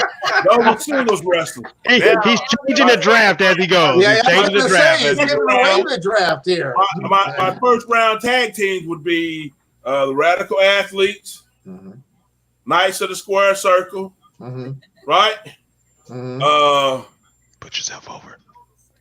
Hey, I might as well. Nobody else will put me over. Year 30. It's about time. I might as well put me over. Nobody else will. Years. Come on. It would be what was the name of the Cruz Brothers gimmick? Oh, Diablos. Yes. The Diablos would be the third tag team. If I could, I would sign Luke Hawk and his son. Okay. Fourth tag team. Yeah. If this team was still together, I'd sign the Beer 30. Oh. Love those guys. Those would be my top 5 tag teams right there. Fucking beer 30, boy. You know what I mean? So that's 10 people. I would only sign 12 in the beginning. Right. I would sign Andy Dalton. I would sign Andy Dalton. I would. A lot of people would probably cuss me out for doing that because they don't like Andy Dalton. But I would sign Andy Dalton. Listen, it don't matter if you liked it. If you could put asses in seats, yeah, I would. You know, that's the difference. I mean, yeah, you can have the attitude in the world, but if asses are in the seats, that's a commodity in reality. So there's some people out there that probably would have been in that top 5 that I didn't name simply because they name slipped my mind because I don't really deal with them. Right. But, like Moonshine Mantel. Oh yeah, yep. I like Bam Bam Malone. I like the Big Tex, whatever his name is. McKenzie. I like McKenzie. Yep. I like McKenzie. Christian Christian Blake. I like Tim Storm. Oh yeah, Blake Christian's gonna be there somewhere. Yeah. What's my kid in Paducah, Kentucky? Trent Ware. And if Congo Kong wasn't signed somewhere, I signed Congo. I didn't name Shane Taylor because he's already signed somewhere. Yep. Not that I'm forgetting him. Scared me to death. I don't know if Lou would want to work with me, but Lou would have been in the top 5. You know what I mean? So from a girl perspective in Dallas Fort Worth,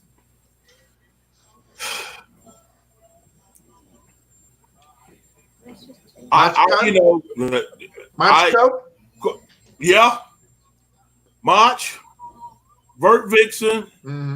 I like Killer Kate. Yep. I like that killer attitude. I like Killer Kate. I like Alejandra. Yep. I like Alejandra.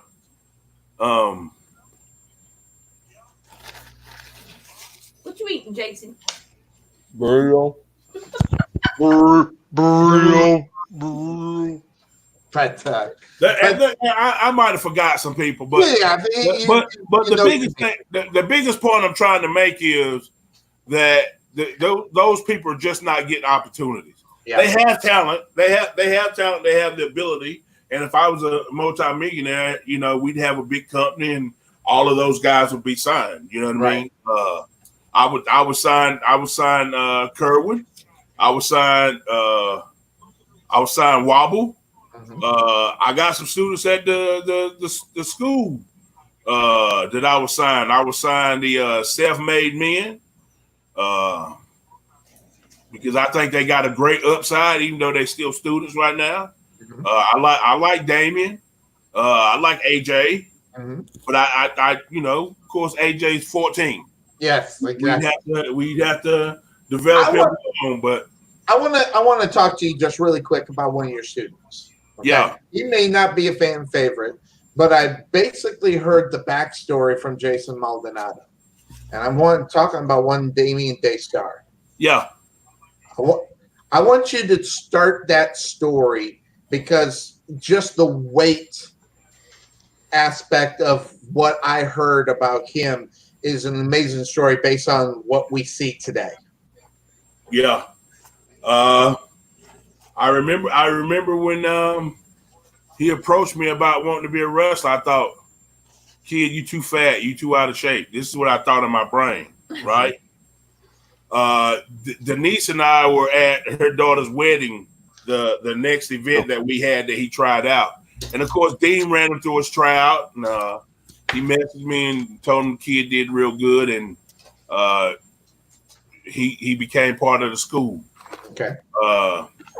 It was like a year later, though. It was like a year later, but no, that he actually started training. That's what I'm talking about. Yeah. A lot. Once he got past that one class that we had at Barrett Brown, where he threw up all over the place, his mama literally had to put him in the vehicle, take him home. Wow. I thought he would quit after that, but this kid has not missed a practice in over a year.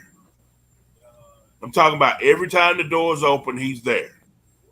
Now, the school is in Carrollton. He lives in Toole, Texas. Wow.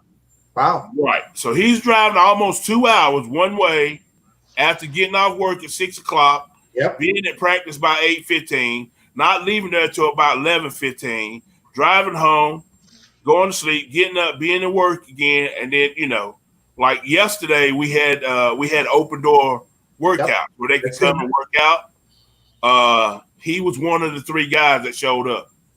Wow. He's always there.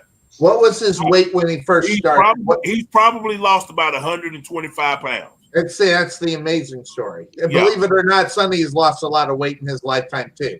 He's probably obviously gained more than that, but the transformation from going from that big to that size to where he is right now, that is a story that the WWE biographies are made of right there. Those are the kind of stories that you get right there with SOAR Championship Wrestling, and that's just one example of the many that are going out and that work with SOAR on a regular basis. Yeah, that kid deserves everything he gets. Yeah, you know what I mean. It's amazing that here's a kid, and it goes to AJ too, and it goes to there's another person. So Jeremy drives almost 2 hours one way to get to practice every day. Every other weekend, Jason and them are driving almost 5 hours one way. Yep. And having to stay with family members or whatever twice a month so AJ could train. By the same token, C-Rex is driving from Memphis, Tennessee twice a month to train to get better. You understand? Great story. And but what is crazy about it is these people are traveling these long distance, and we have people that live right here, right here in town, 20 minutes away from the school, 30 minutes, 40 minutes away, and won't show up. It's a hassle. Too much traffic. And then they don't understand why they're behind. Wrestling takes dedication, man. It takes a level of dedication. If you're not dedicated, you're not going to be successful in this. I don't care what nobody else tells you, that you're not going to be successful. I mean, think about it like this. Think about it like this. David Flair had the door open for him. Wide. Come on in. Yep. Takes dedication, man. Well, and that's something I was going to say about all the other promotions that we're now a part of, is that the talent has to step it up. Yeah. You know what I mean? Like, they've got to prove themselves now if they want to go to Arkansas and, Yeah. Denise, we've kind of talked a little bit back and forth about what you can do to sell tickets. What are you personally doing to sell tickets? Denise sells tickets on her own. Like, you just mentioned Denise's name and she sells tickets, right? Y'all fail to realize. I saw this at SOAR Mania. Denise is her own superstar. Like, literally. Like, I think Denise didn't even get to the table without everybody. Hi, Denise. Yeah. I'll tell you like this right here. Make her own. I do. I know. I where's Denise? I gotta find Denise. I'll tell you like this right here. I'll tell you like this. So, everybody knows she sells those eyelashes, right? You can't hardly see them. But you can see them. But here's the thing, right? So Denise is the type that since we started, she would go to the store and she'd look at her purse and she'd get pissed off. She'd be like, and I'm like, what's wrong? She's like, I ain't got no flyers in my purse. I ain't got no flyers in my purse. She's the type, she would carry flyers everywhere she go, or she had some tickets made where you get free admission to any show you chose. Mm-hmm. But she is one heck of a salesman. Like for SOAR Mania, she sat right there on that bed behind us. I'm telling you, all day long. just on her cell phone, messaging people, right? Mm-hmm. And she probably sold almost $600-700 just in vendor tables for that event. Just sitting on her cell phone, talking to people. Yep. You know what I mean? She as far as being afraid, I hate walking up to somebody and saying, "Hey, you like wrestling? Mm-hmm. Oh, come see us." You know what I mean? I hate that. That's not me. I can't do that. But her, she'll walk up to a Pentecostal preacher and say, "Look here, some going through some tables and some ladders. You want to come and pray over the show? Here you a free ticket." You know what I mean? That's what kind of person. So is that the reason why we actually had a date at a church, because of Denise right there? That's my thought. Yeah. Good stuff, guys. It is. You know, Yeah. I talk about this all the time, and people think I'm half nuts. It doesn't. You got to believe in yourself. I mean, if you don't have it inside yourself, and I'm not to pick on Damien Daystar, but he was the inspiration of this part of the show. But you know how many people laughed at him? Do you know how many people told him no? Do you know how many people said, "You just don't have it. You just don't have it"? And the fact that he could actually block that out and say, "No, you're the one that's wrong." Right. I did. And he proves it every day, and that's one of the things that I find incredible when I see stories of that. See the CCs of the world and doing what they're doing and working hard. Even to this point, you look at D'Angelo and look what he is doing. I mean, and this guy really, quote unquote, not even out of the academy, and he's drumming up everything around. These guys have that dedication. They got that pride. They got that thinking, which is the reason why I got in sports radio. It's like, I can do that. I may not be able to do it better, but I can do that. And now you're not going to stop me from doing it. And that's what, and I'm telling you right now, the Bumps and Bruises Academy, that's all that we're seeing through there. As far as the students that are there, the ones that have graduated, the ones that are in there, and that's what it is. If you don't have the drive inside yourself, you're not going to make it past your own driveway. And you teach that as well. The most overest individual to come through there and was over before he ever had one day of training, Nate the Great Lawson. Absolutely. I mean, this guy's just it bogs my mind just how people gravitate towards him. You know what I mean? In fact, he's got an 8-pack for God's sake, and and I'll say it, he's damn gorgeous. I mean, Jesus. So he's got the first things that'll grab it, and then he's got the talent up on top. And look, nobody needs to be reminded I'm the fat ass of the team. Yeah, no.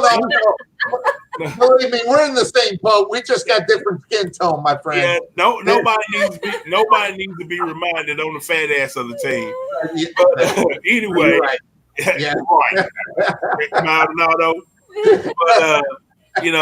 But speaking of Nate, so tonight at 7 p.m. he's going to be live, and he's going to have some trivia questions, and he's going to be giving away some stuff. And I think I saw a post earlier, a comment where Jason Maldonado is going to be giving away some money. Really? Whoa. Wait, Jason's like, wait a second. What post did I put? When was I drunk when I put that post out? See, Sonny, I told you, he always coming with some news. Hey, something. I thought about it. When I saw his post that he was going to give away some money, I was like, oh, man. That's such a great idea. Why don't I steal that? And then I thought again. I was like, no. I didn't get a stimulus. No, I don't want to give away the money. I need me some money. I didn't get a stimulus check, so I ain't got no free money. I'm giving away the opportunity to win some money. Oh, it's just win some money. Yeah, it's just the opportunity. Yeah, how does that work? I'm still thinking about it. Well, look here, you got about 5 hours to come up with an answer. Well, That being said, there's a lot of things going on in SOAR Championship Wrestling. It could be TCW. It could be KI. It could be all kinds of things. And it could be 10 times more in 2 or 3 months. You just never know. It'll depend upon the business. It'll depend upon what's going on in the pandemic when we can get out there. And that is going to be huge in me because I'm going to tell you right now, this is what I foresee. We're going to go over. I don't care. Good. I think when we get out of this pandemic, we're going to see a different wrestling show. Right. I'm like Ric Flair. Don't you wrap me up, damn it! I know.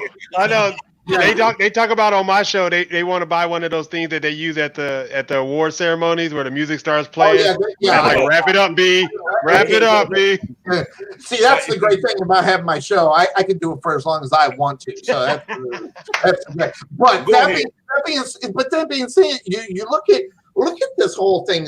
I think we're going to see a different wrestling show because of the absenteeism of being able to do what you want. There's going to be a desire to get back out there. We're going to see a different wrestling. But I think the key in this one, Sir Mo, is how long will it sustain after it gets back into the ring? I think we're going to see a great show. What the question is how long and who are going to be able to keep that going to wherever it may be, Ring of Honor, Reality Wrestling, or maybe further than what we got going on. Bro, I think that the climate right now in professional wrestling is one of, the sky's the limit, man. Yep. The sky's absolutely the limit. Those companies out there that can afford to spend money, on digital advertising. Mm-hmm. Not paper, but on digital advertising, video advertising. Those companies are going to make money. Absolutely. Those companies that are able to put together a production team, to produce the live shows and then put them on demand. Yep. Those companies are going to make money. Those companies are going to be able to sustain themselves. Okay. Stimulus Championship Wrestling. They're gonna do it. What's it called? Stimulus Championship Wrestling. Right. Hey, no. W2 All Stars. W2 All Stars. W2 All Stars and Stimulus Championship Wrestling. Those are going to be some new companies pop up, and and if they want to be a part of things, they can split half of that stimulus check with me. With that stimulus check, baby. Yeah. It'll be interesting. Maybe loan some to Maldonado so he make this opportunity for people to make some money. You know what I mean? Hey, he might be though. Maldonado might be trying to give away a BMW. Oh, Maldonado is the thinking you got to spend money to make money. I think that's where it's at. Yeah, what he's thinking. I mean, I certainly didn't say no. I didn't say no when he wanted to buy that 16-foot black trailer for SOAR Championship Wrestling. Yeah. So, but hey, I'm excited about get to the hour and a half to go see. Right now, this whole thing right here has made me be willing to go ahead and make that trip to another one. Because when I get 60 to 90 minutes away, I'm like, by the time that show is done, I could be in bed, got an hour and a half of sleep. That part's changing on me now because of this. Dude, just look. Jason's wife is in the chat room going off. She's like, if y'all don't leave him alone, that's my money. Yeah. In the chat room, I can't say, guys, just to let you know, I'm not putting up the comments. Right now, StreamYard is having the problems with getting the comments on StreamYard onto the thing. So, just so everybody know, I'm not ignoring them. I can't even see them unless I'm on the page, and I'm not on the Facebook page. So, just so everybody. So, I would be putting those up there because I like putting those comments and everything up there. So, wow. So that's all I had. So I'll go to Sir Mo. Yep. Is there anything else that you had that you wanted to get out there or that you wanted to talk about? I want Jason to get some stuff out there. Right. So, Jason, what's out there? Yeah. Get Jason out there. Come on, Mister. Talk all that stuff on Friday. Come on, run. Come on. Man, why you bringing up old stuff, man? because you called me and Mo old. You called me and Mo old, so we gonna call you old. Let's go. Join the old crew.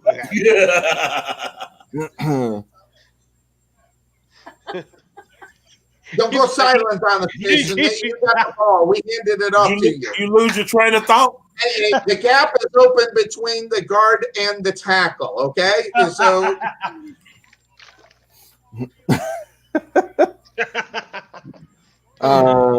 man, chaotic wrestling is gonna be awesome. Thank you for that. And that's awesome. I don't even know what to say about that. Now, I got a question for Jason.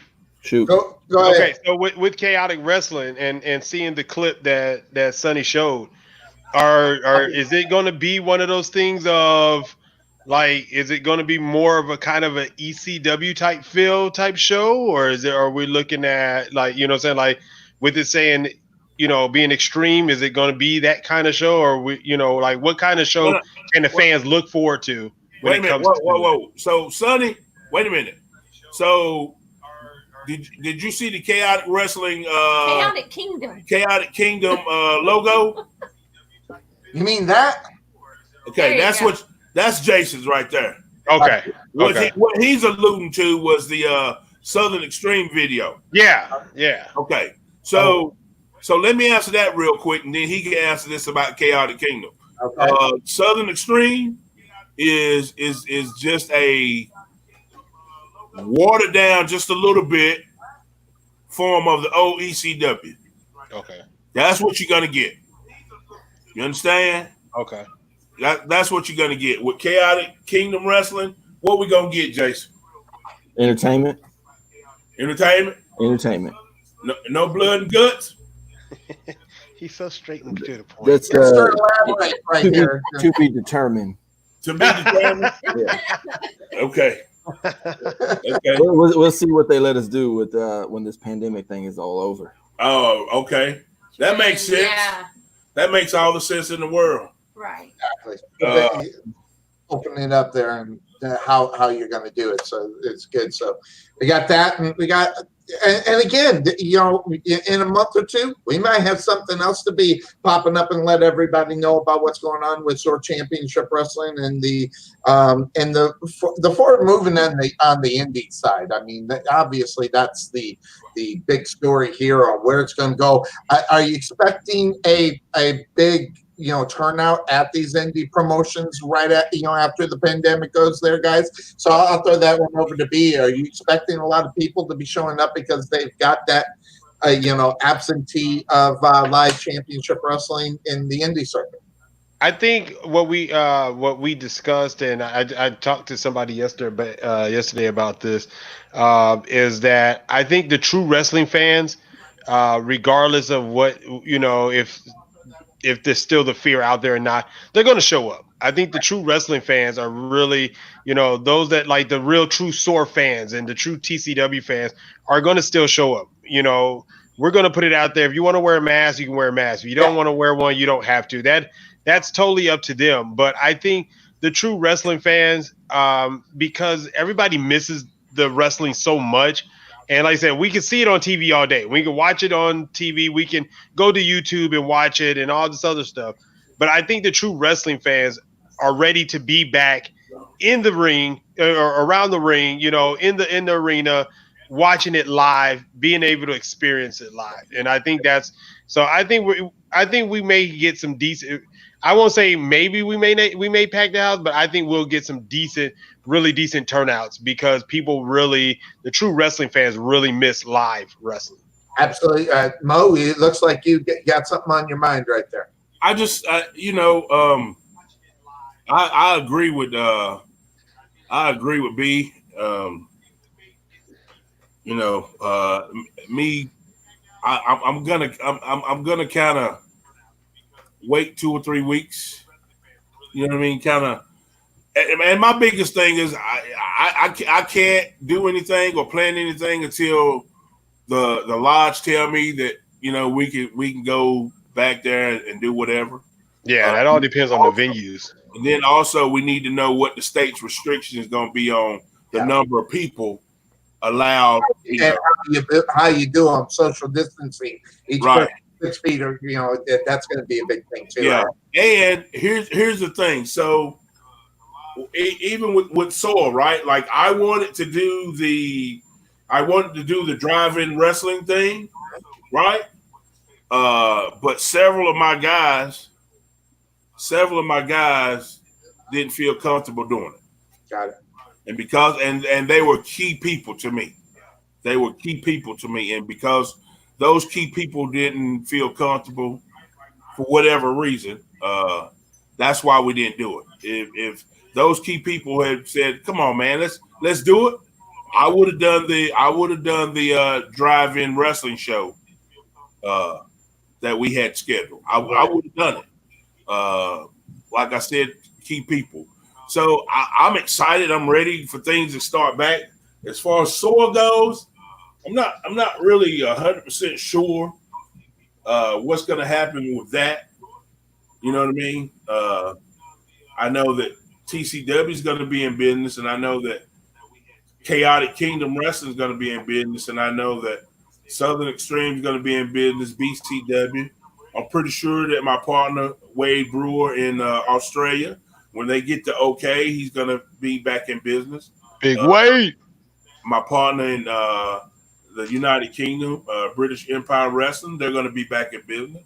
My partner, Eric Quimette, over in Montreal, Canada, FLM. I know that FML. I know that they're going to, as soon as they have the opportunity to get back, they're going to be back in business. And I want to get my guys back in school, working out, training, so we can get back to business as normal. Because, I get the whole pandemic thing and all that stuff, but I mean, we got the flu. Yep. The flu never went away. You know what I'm saying? Yep. I mean, once the uncertainty of the coronavirus is gone, and it's more figured out on how it's going to be attacked, and getting to where people are comfortable being right. Because right now, even with the states opening up and at 25%, people are not they're not taking that risk. People are still afraid, and that's right. I think that's going to be one of the things we got to figure out. Who's going to, when will the fear of being in a space like that be acceptable to go ahead and do? So I think that's going to be big. So, what you think, Jason? What you think about Arkansas, buddy? Well, I still got to wait to see what they say about Arkansas. I think that they're going to make some kind of announcement on Monday. That's what I heard too. Yeah. So we'll figure that out. But I mean, the venue that I had scheduled for April, I think. Yeah. They wanted me to. They wanted to still eventually have the event there. So they had me reschedule for it, which was rescheduled for June. But we'll see. I mean, I don't know what that's going to look at. It might be towards the end of the year before they let us back in there. But that might be that's a positive that the venues actually still contacted you and and showed interest that they still want the event. So yeah, they were all about it, man. Once I mean, it was the first. They've never had anything like that. I think they may have had something there once, but it's been years, and so they were really looking forward to having something like that. Yeah. One thing is for certain. Once it opens back up, I don't know about Jason's schedule. I don't know about Mr. B. But I'm telling you right now, this once, twice, 3 times a month running shows is not going to work for me. I'm looking at 8 to 10 shows a month. Wow, man! I'm going to be doing a lot of traveling. I'm looking at 8 to 10 shows a month. Jason, you must be putting in a lot of money, ain't you? Yeah. Well, hey, you should see Mo. You didn't see Denise's face behind you. She was like, "What? Oh, what? What?" I guess I'll get back in the trucking business. Jason's like, "What y'all done got me into?"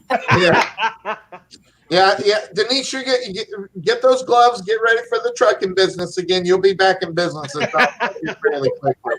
She better say, since you're going to Arkansas anyway, you might as well take a load. And I'm not talking about so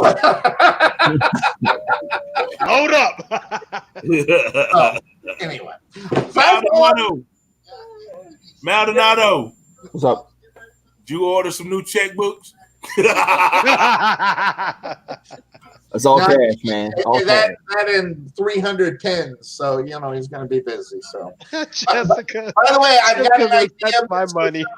I got an idea, Mr. Mo. Go ahead. No. We got to talk about it off air. It just popped into my big bald head. Yeah, it's big. It's 8.25. I got a big ass head. Well, you popped in my head. I got an idea, so we'll talk about it offline. Okay. Let's not leave. Thinking, right? Yeah. Well, let's not leave before we remind everybody that at 7 p.m. Nate the Great Lawson of the Knights of the Square Circle will be live with some trivia questions, and he's going to be giving away a lot of nice stuff, nice merchandise. Between now and then, Mr. Maldonado will think of how some of you guys could earn some money or opportunities to earn some money. That sounds like my dad back in the 70s. Yeah.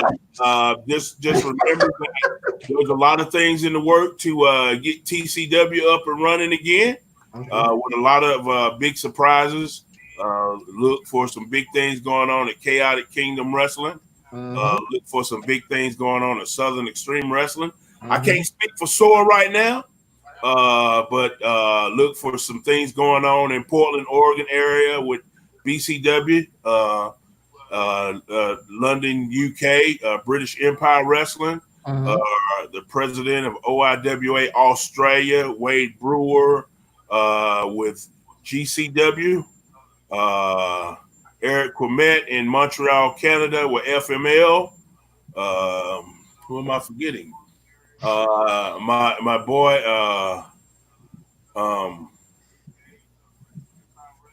Look, you know what? I gotta talk to this other guy.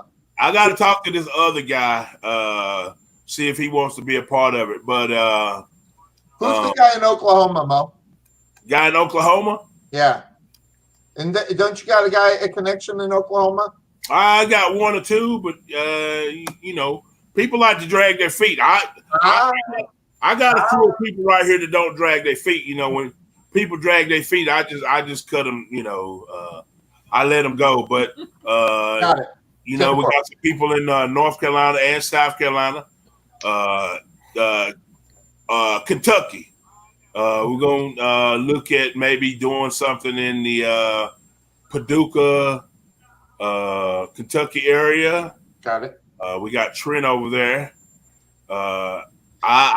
Tennessee, Southern Extreme Wrestling was born in Tennessee, so definitely gonna be something in Eastern Tennessee, around the Cookeville area. We're gonna do something in Kentucky, around Hopkinsville, Kentucky. That's a hot area right there. Again, the beautiful thing about this group thing is that we don't have to step on anybody's toes. We all working together, and so we don't. Right, we don't have to worry about pissing somebody off, getting somebody mad at us, because the people that we respect, like Denise and I, since we started running SOAR, we don't go anything west of Irving. We don't go anywhere west of Irving towards Haltom City, Fort Worth, Arlington, anything in that area, because the level of respect and anyway, because of my personal relationship with Lamont Williams, so we stay out of that area. Yep. We don't go towards the Bedford area either. Just because, for professional reasons, not because I got a personal relationship with anybody. You know what I mean? It's wrestling. We all can run wherever we want to run, but for professional reasons, I don't go towards Bedford. Now that SWE runs sometimes in Canton, Yes. we had some stuff booked at the first Monday Right. in Canton. But since they started running there, we pulled out of that just for professional reasons, not because of personal reasons. You know what I mean? I mean, if I was We've been in tune. right, if I was the asshole that everybody says I am, I would run Fort Worth. I would run Bedford. I would run. You know what I mean? But professional courtesy is that you don't do that. So I won't do that out of professional courtesy, not personal reasons, because I'm not friends with any of those people. It's the same way. I have people that want me to run up Denton area, up Melissa area, but for professional reasons, take someone's up that way. I won't run up that way. You know what I mean? Is the Frisco area open? Awesome. This is just inquiring mind from me. Frisco area kind of open for play? Where? Frisco.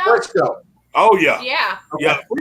Just want to make sure because I got another brilliant idea in this. I got Frisco. Frisco is in the backyard of our school and where we live. So yeah, Frisco.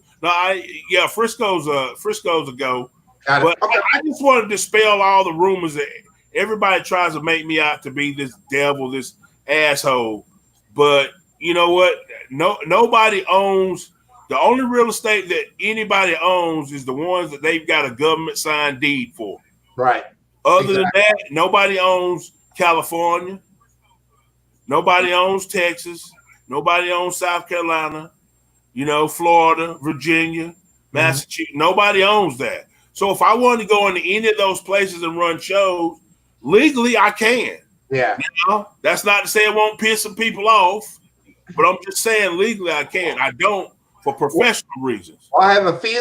Just something that tells me I have a feeling that how the way the SOAR is going, that I think over time that there might be a necessity for that to end up happening more so than anything, because guess what? Business is business at times, and depending on how the business is going at that time, you might have to step on the foot sooner or later for business reasons, not because of personal reasons, but for business reasons. What's good for business? What's the big line in the WWE? It's all about business. If business gets the job done, and hopefully everybody can benefit from it. That's my point. So, right. And I see Denise agreeing with me, by the way, which I'm glad to see her smile when I say something like that. But yes, because we had a lot of opportunities offered to us after SOAR Mania, and we've turned down a few because of business, but there's some that we're just not going to turn down too. Right. And when he talks about that monster is me, not him. Yeah. Sometimes it's good to have that. I expose yourself. Yeah. Just so everybody knows. and that's the drive, and that's a passion, and that's man. We all have to eat, man. Yep. Right. Well, I'm not gonna run and break into somebody's house and steal something from somebody. Yep. You know what I mean? And I'm not gonna go into a man's backyard and get my ball that I hit over the fence unless I go around to the front door and knock on the door and say, "Hey, my ball went over your fence. Can I go in your backyard, or would you go in your back?" I say the same thing with wrestling. I'm not gonna run a show around Fort Worth in the Haltom City, knowing that that's where DFW does their business. Right. I'm not gonna do that. Right. Could I do that? Yes, I could. Just like they could come and run a show here in Dallas, Garland, Mesquite, any of those areas right around where we run. Anybody's free to do anything. But when you have respect for somebody, you know what I'm saying? Like I got respect for Lamont, I won't do it. Right. And I don't know if Kirby over at MPH has ever said or done anything disrespectful. I've heard things, but again, I don't listen to what people say. But out of respect and professionalism, I wouldn't go in his backyard and try to run a show. Yep. I mean, I wouldn't do that. I mean, if I wanted to hurt his business, that's what I would do. I I wouldn't do no silly crap. You know what I mean? I would just say, okay, this weekend I'm gonna run a show. You know what I mean? But I wouldn't do that. I wouldn't do it no more than I would go and run Canton or run. I'll give you an example. Emory, Texas, right? Mm-hmm. Well, anyway. Sorry. Emory, Texas, right? I got you. Emory, Texas, right? SWE runs up there. But, her daughter, our oldest, her husband is from Emory. And the plan had always been to run a show up there. And we've already been in Tool. The plan was already to run a show up there. So it's not,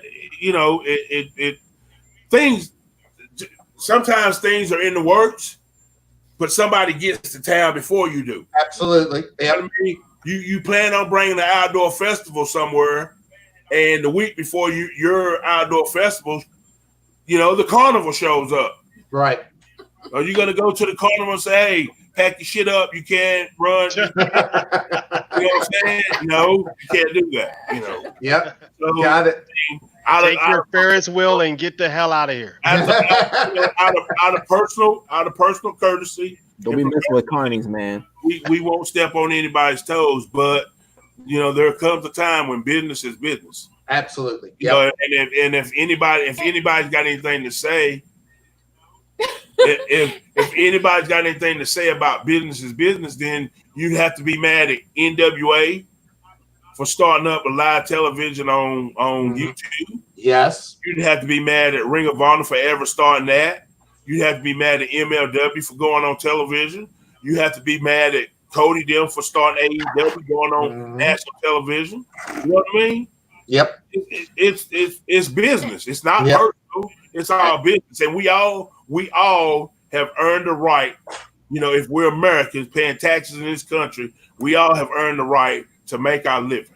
Yep, I think you're right. However we do that legally, we all have a right to make our living. So anybody go ahead, I'm gonna let you say. Thank you, Jason. That you've been in this. Well, he's been in this for 30 years, but we've been running SOAR for almost 4, and we've been working our butts off for 4 years to get out there. Right. And now to have to turn things down because of other things. Sometimes it's like we worked hard to get here. You know what I mean? It's too hard to shut it down now when, SOAR Mania is a perfect example. That brought us so much opportunity, and now we don't want to close those doors that are opening for us when we worked hard to get there. Absolutely. So when you put on a show like you did at SOAR, those doors are going to open. I'm telling you right now, that was the best show that I've seen in a long time at a live place. I guess what I'm saying and what I'm doing right here on this live is kind of putting everybody on notice that man, I have to eat too. Yep. It ain't nothing personal, it's business. I have to eat. So wherever I can find food, I'm like a predator now. Yep. But it's got to be. It'll be beneficial, though. It'll be beneficial for everybody involved. For the last 4 years running SOAR Championship Wrestling, we have eaten oodles of noodles. She's eating Lucky Charms at night. I've eaten Frosted Flakes. Mm-hmm. That's how much. A lot of peanut butter. A lot of peanut butter. There's protein in that. She's buying boxes of saltines like it's going out of style, and we ain't got a can of soup in the damn house. You know what I mean? Because this is what's embarrassing. I got the same thing going on. Exactly.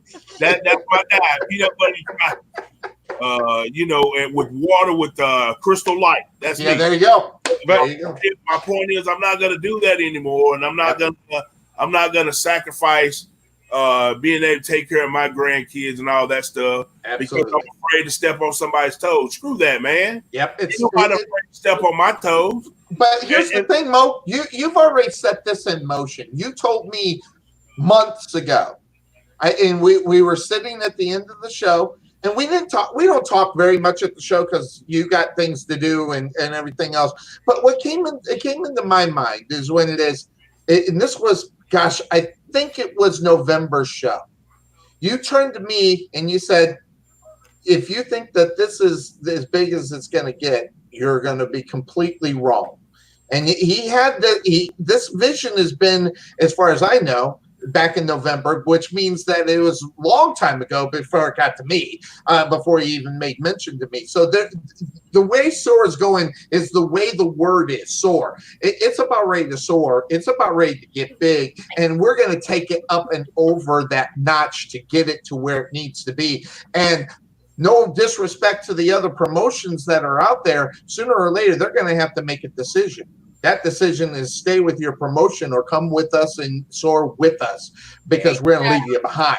That's my thinking of what your vision of what SOAR or whatever the name it may be when it takes off it's going to be. Am I right in that thinking? The first thing that comes to my mind is that movie State Property with Benny Siegel.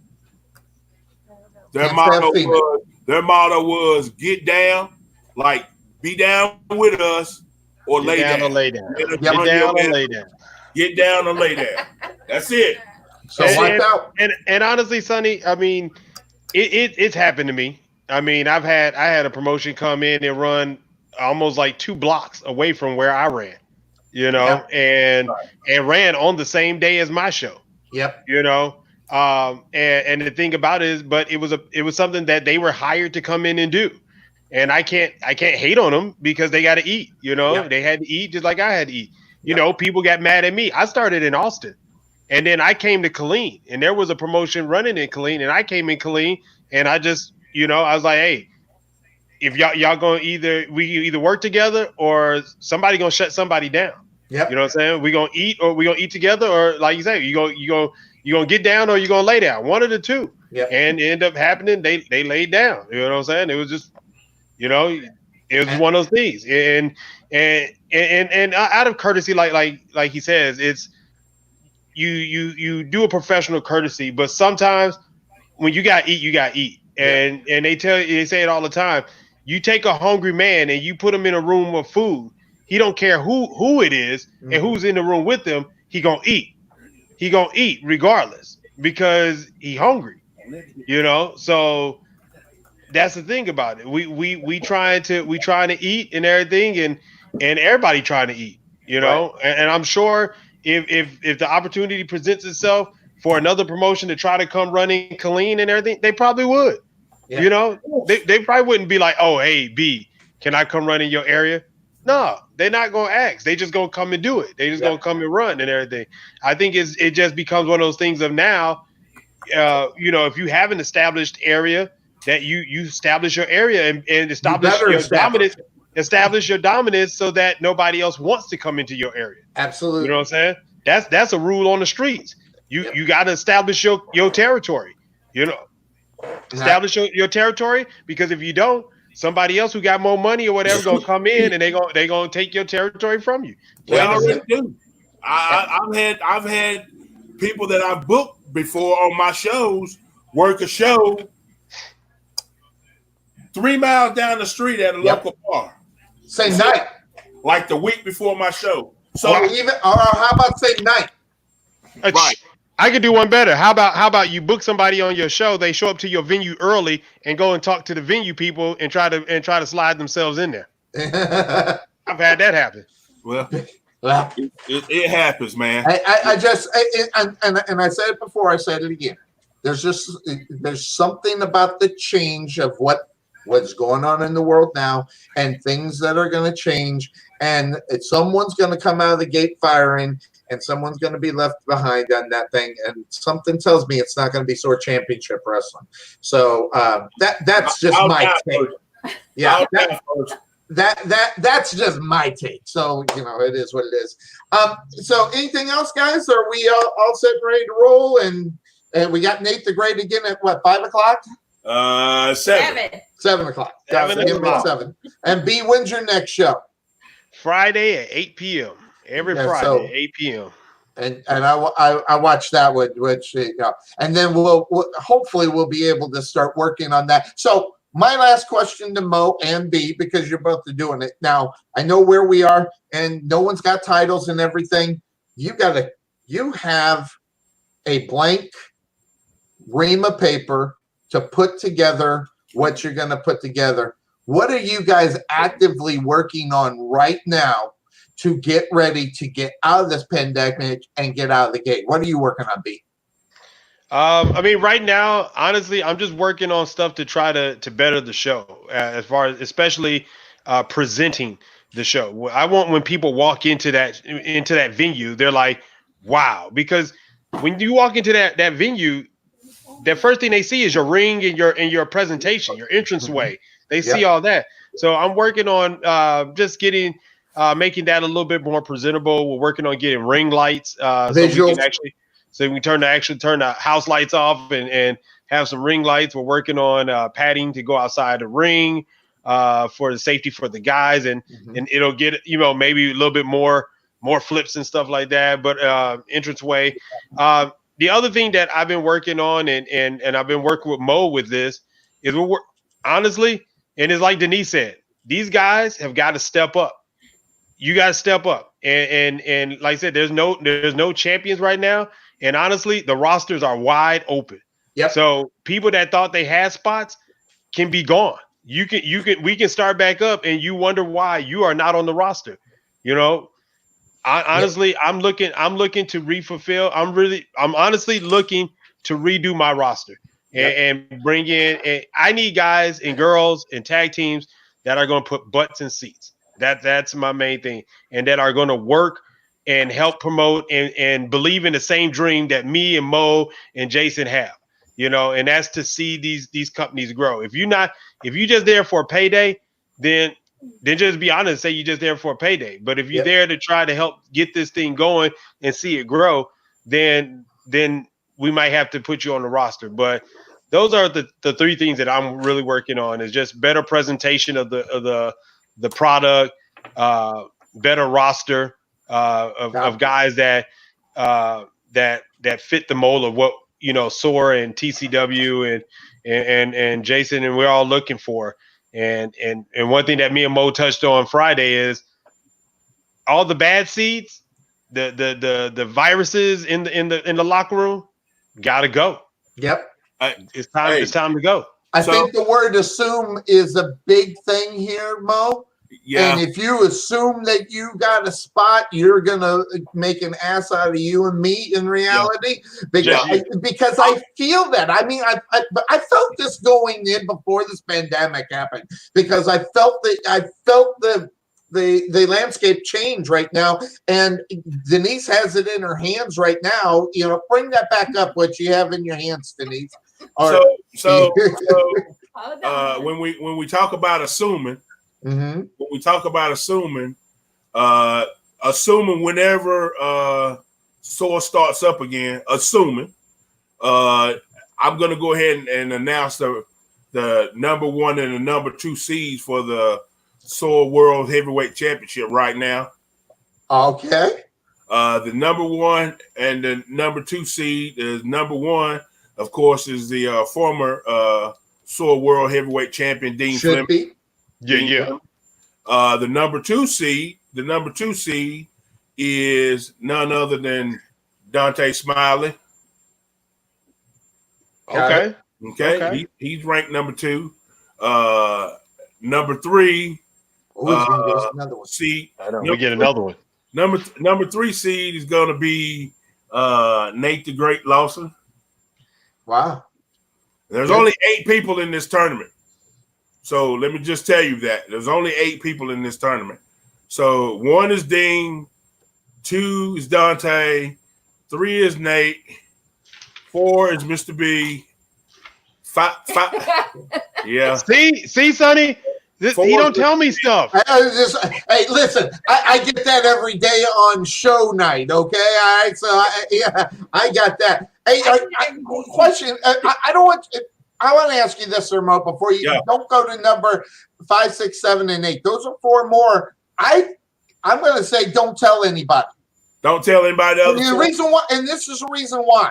Okay. I'm going to put it out there. I'm going to put a challenge to all those guys that think that they should be in this tournament. You better get a promo out there. You better put something out there that says, hey, I'm going to be in that tournament. I'm going to be the champion. And if you can't, And if you can't take the time to get a promo out there to show Sir Mo that you want to be the SOAR Championship or the SOAR champion, you don't even deserve to be in the tournament. Hey,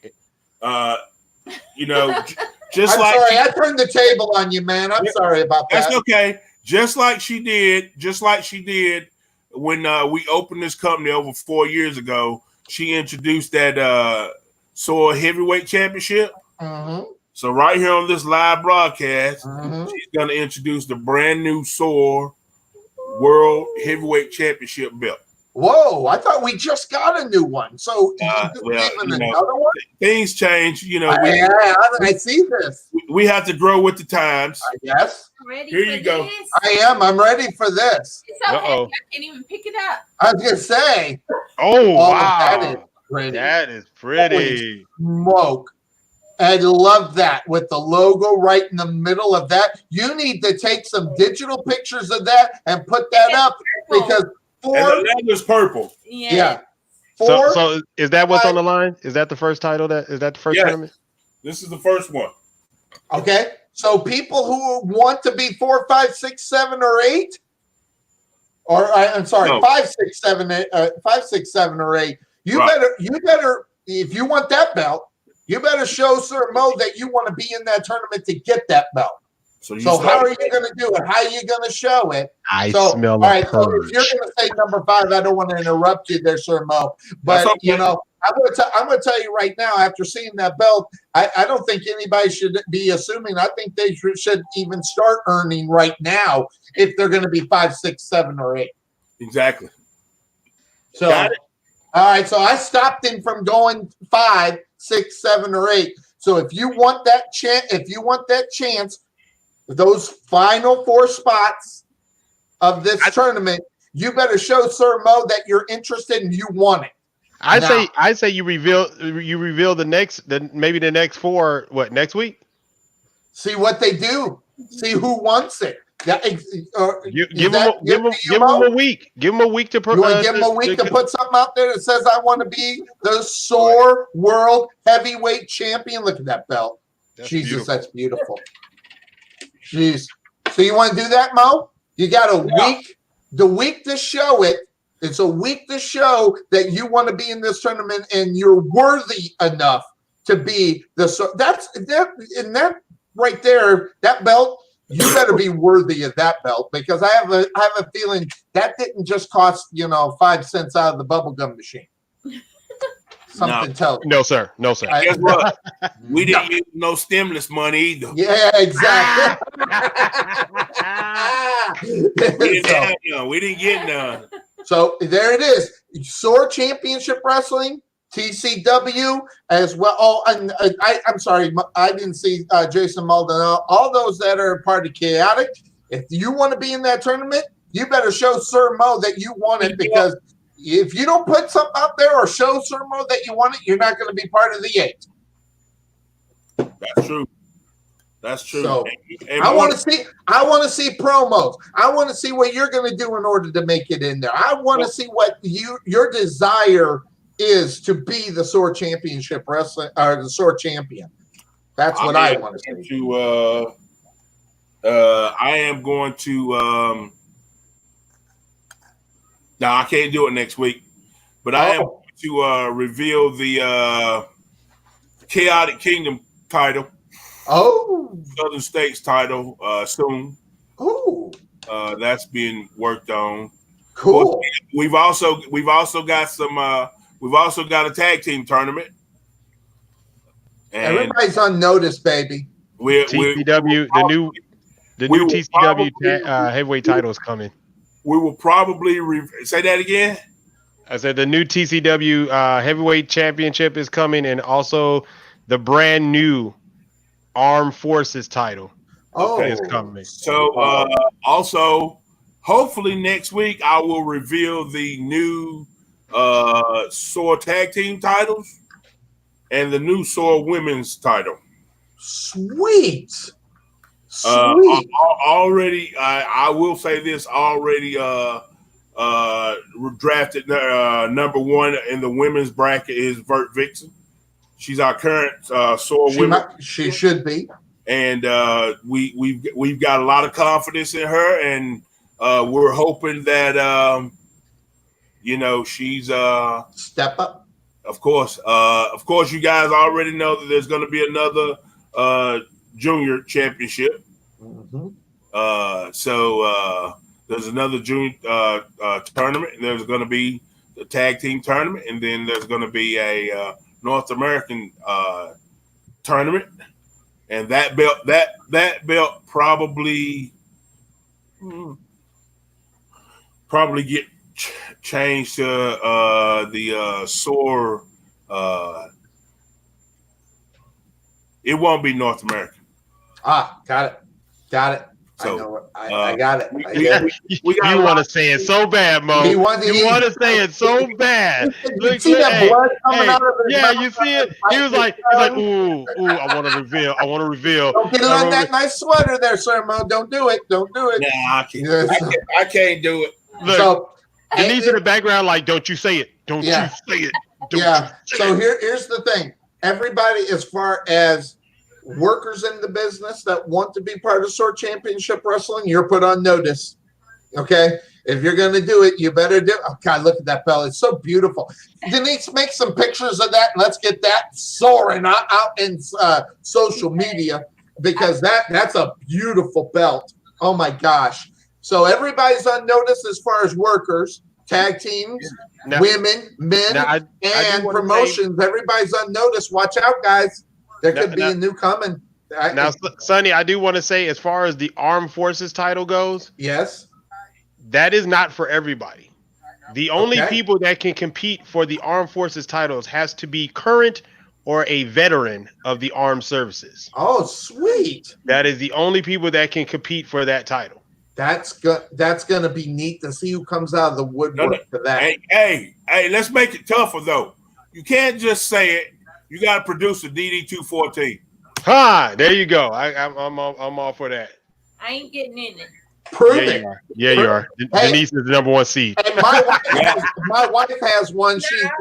My wife has one. She flashes it in my face all the time. So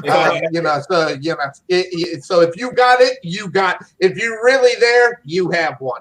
So hey, so number one seed for that Chaotic Kingdom Southern States Heavyweight Championship is going to be G Money. Ooh, G Money. Yep. J Money, my bad. J Money. I was gonna say, I don't know. I was like G Money. I was like, I had to stop for a minute. I was like, who's G Money? Gonna be J Money. You've been watching too much. Hey, you've been watching too much New Jack City. I know it. I know it. Am I my brother's keeper? Yes, I am. Hey, it's gonna be me and J Money, first and second round. The Chaotic Kingdom Southern States Champion. Hey, no guns allowed. Yeah, I changed that, man. It's J Chaotic. Remember? It's J Chaotic. Oh, that's right. Oh yeah, I like that. Yeah. That basking chick's gonna whoop your ass.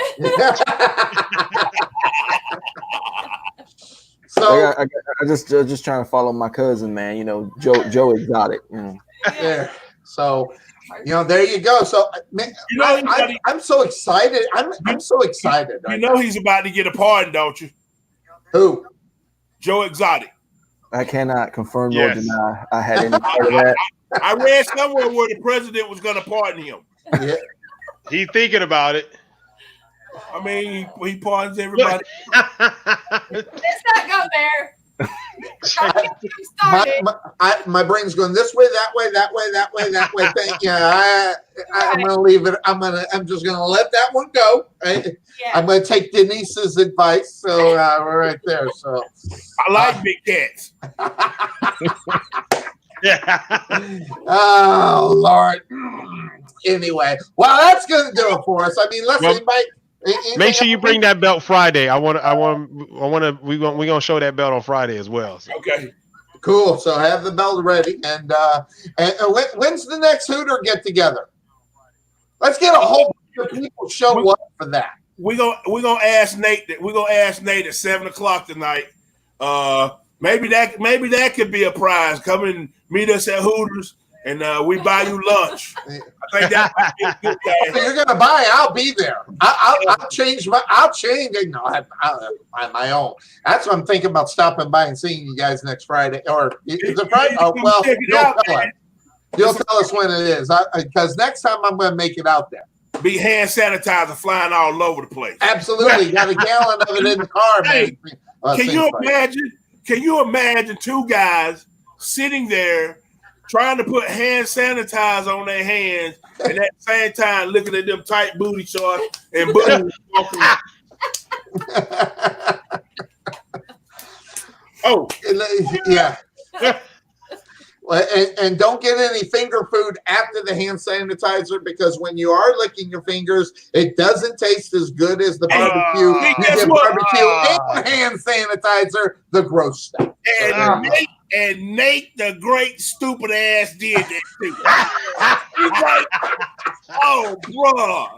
I'm like, what? He's like, man, hand sanitizer. Stupid ass, don't lick your finger. He's like, yeah.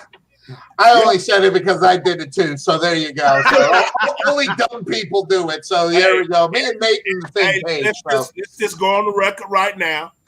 Let's just go on the record right now. Everything you eat ain't finger licking good. Yeah.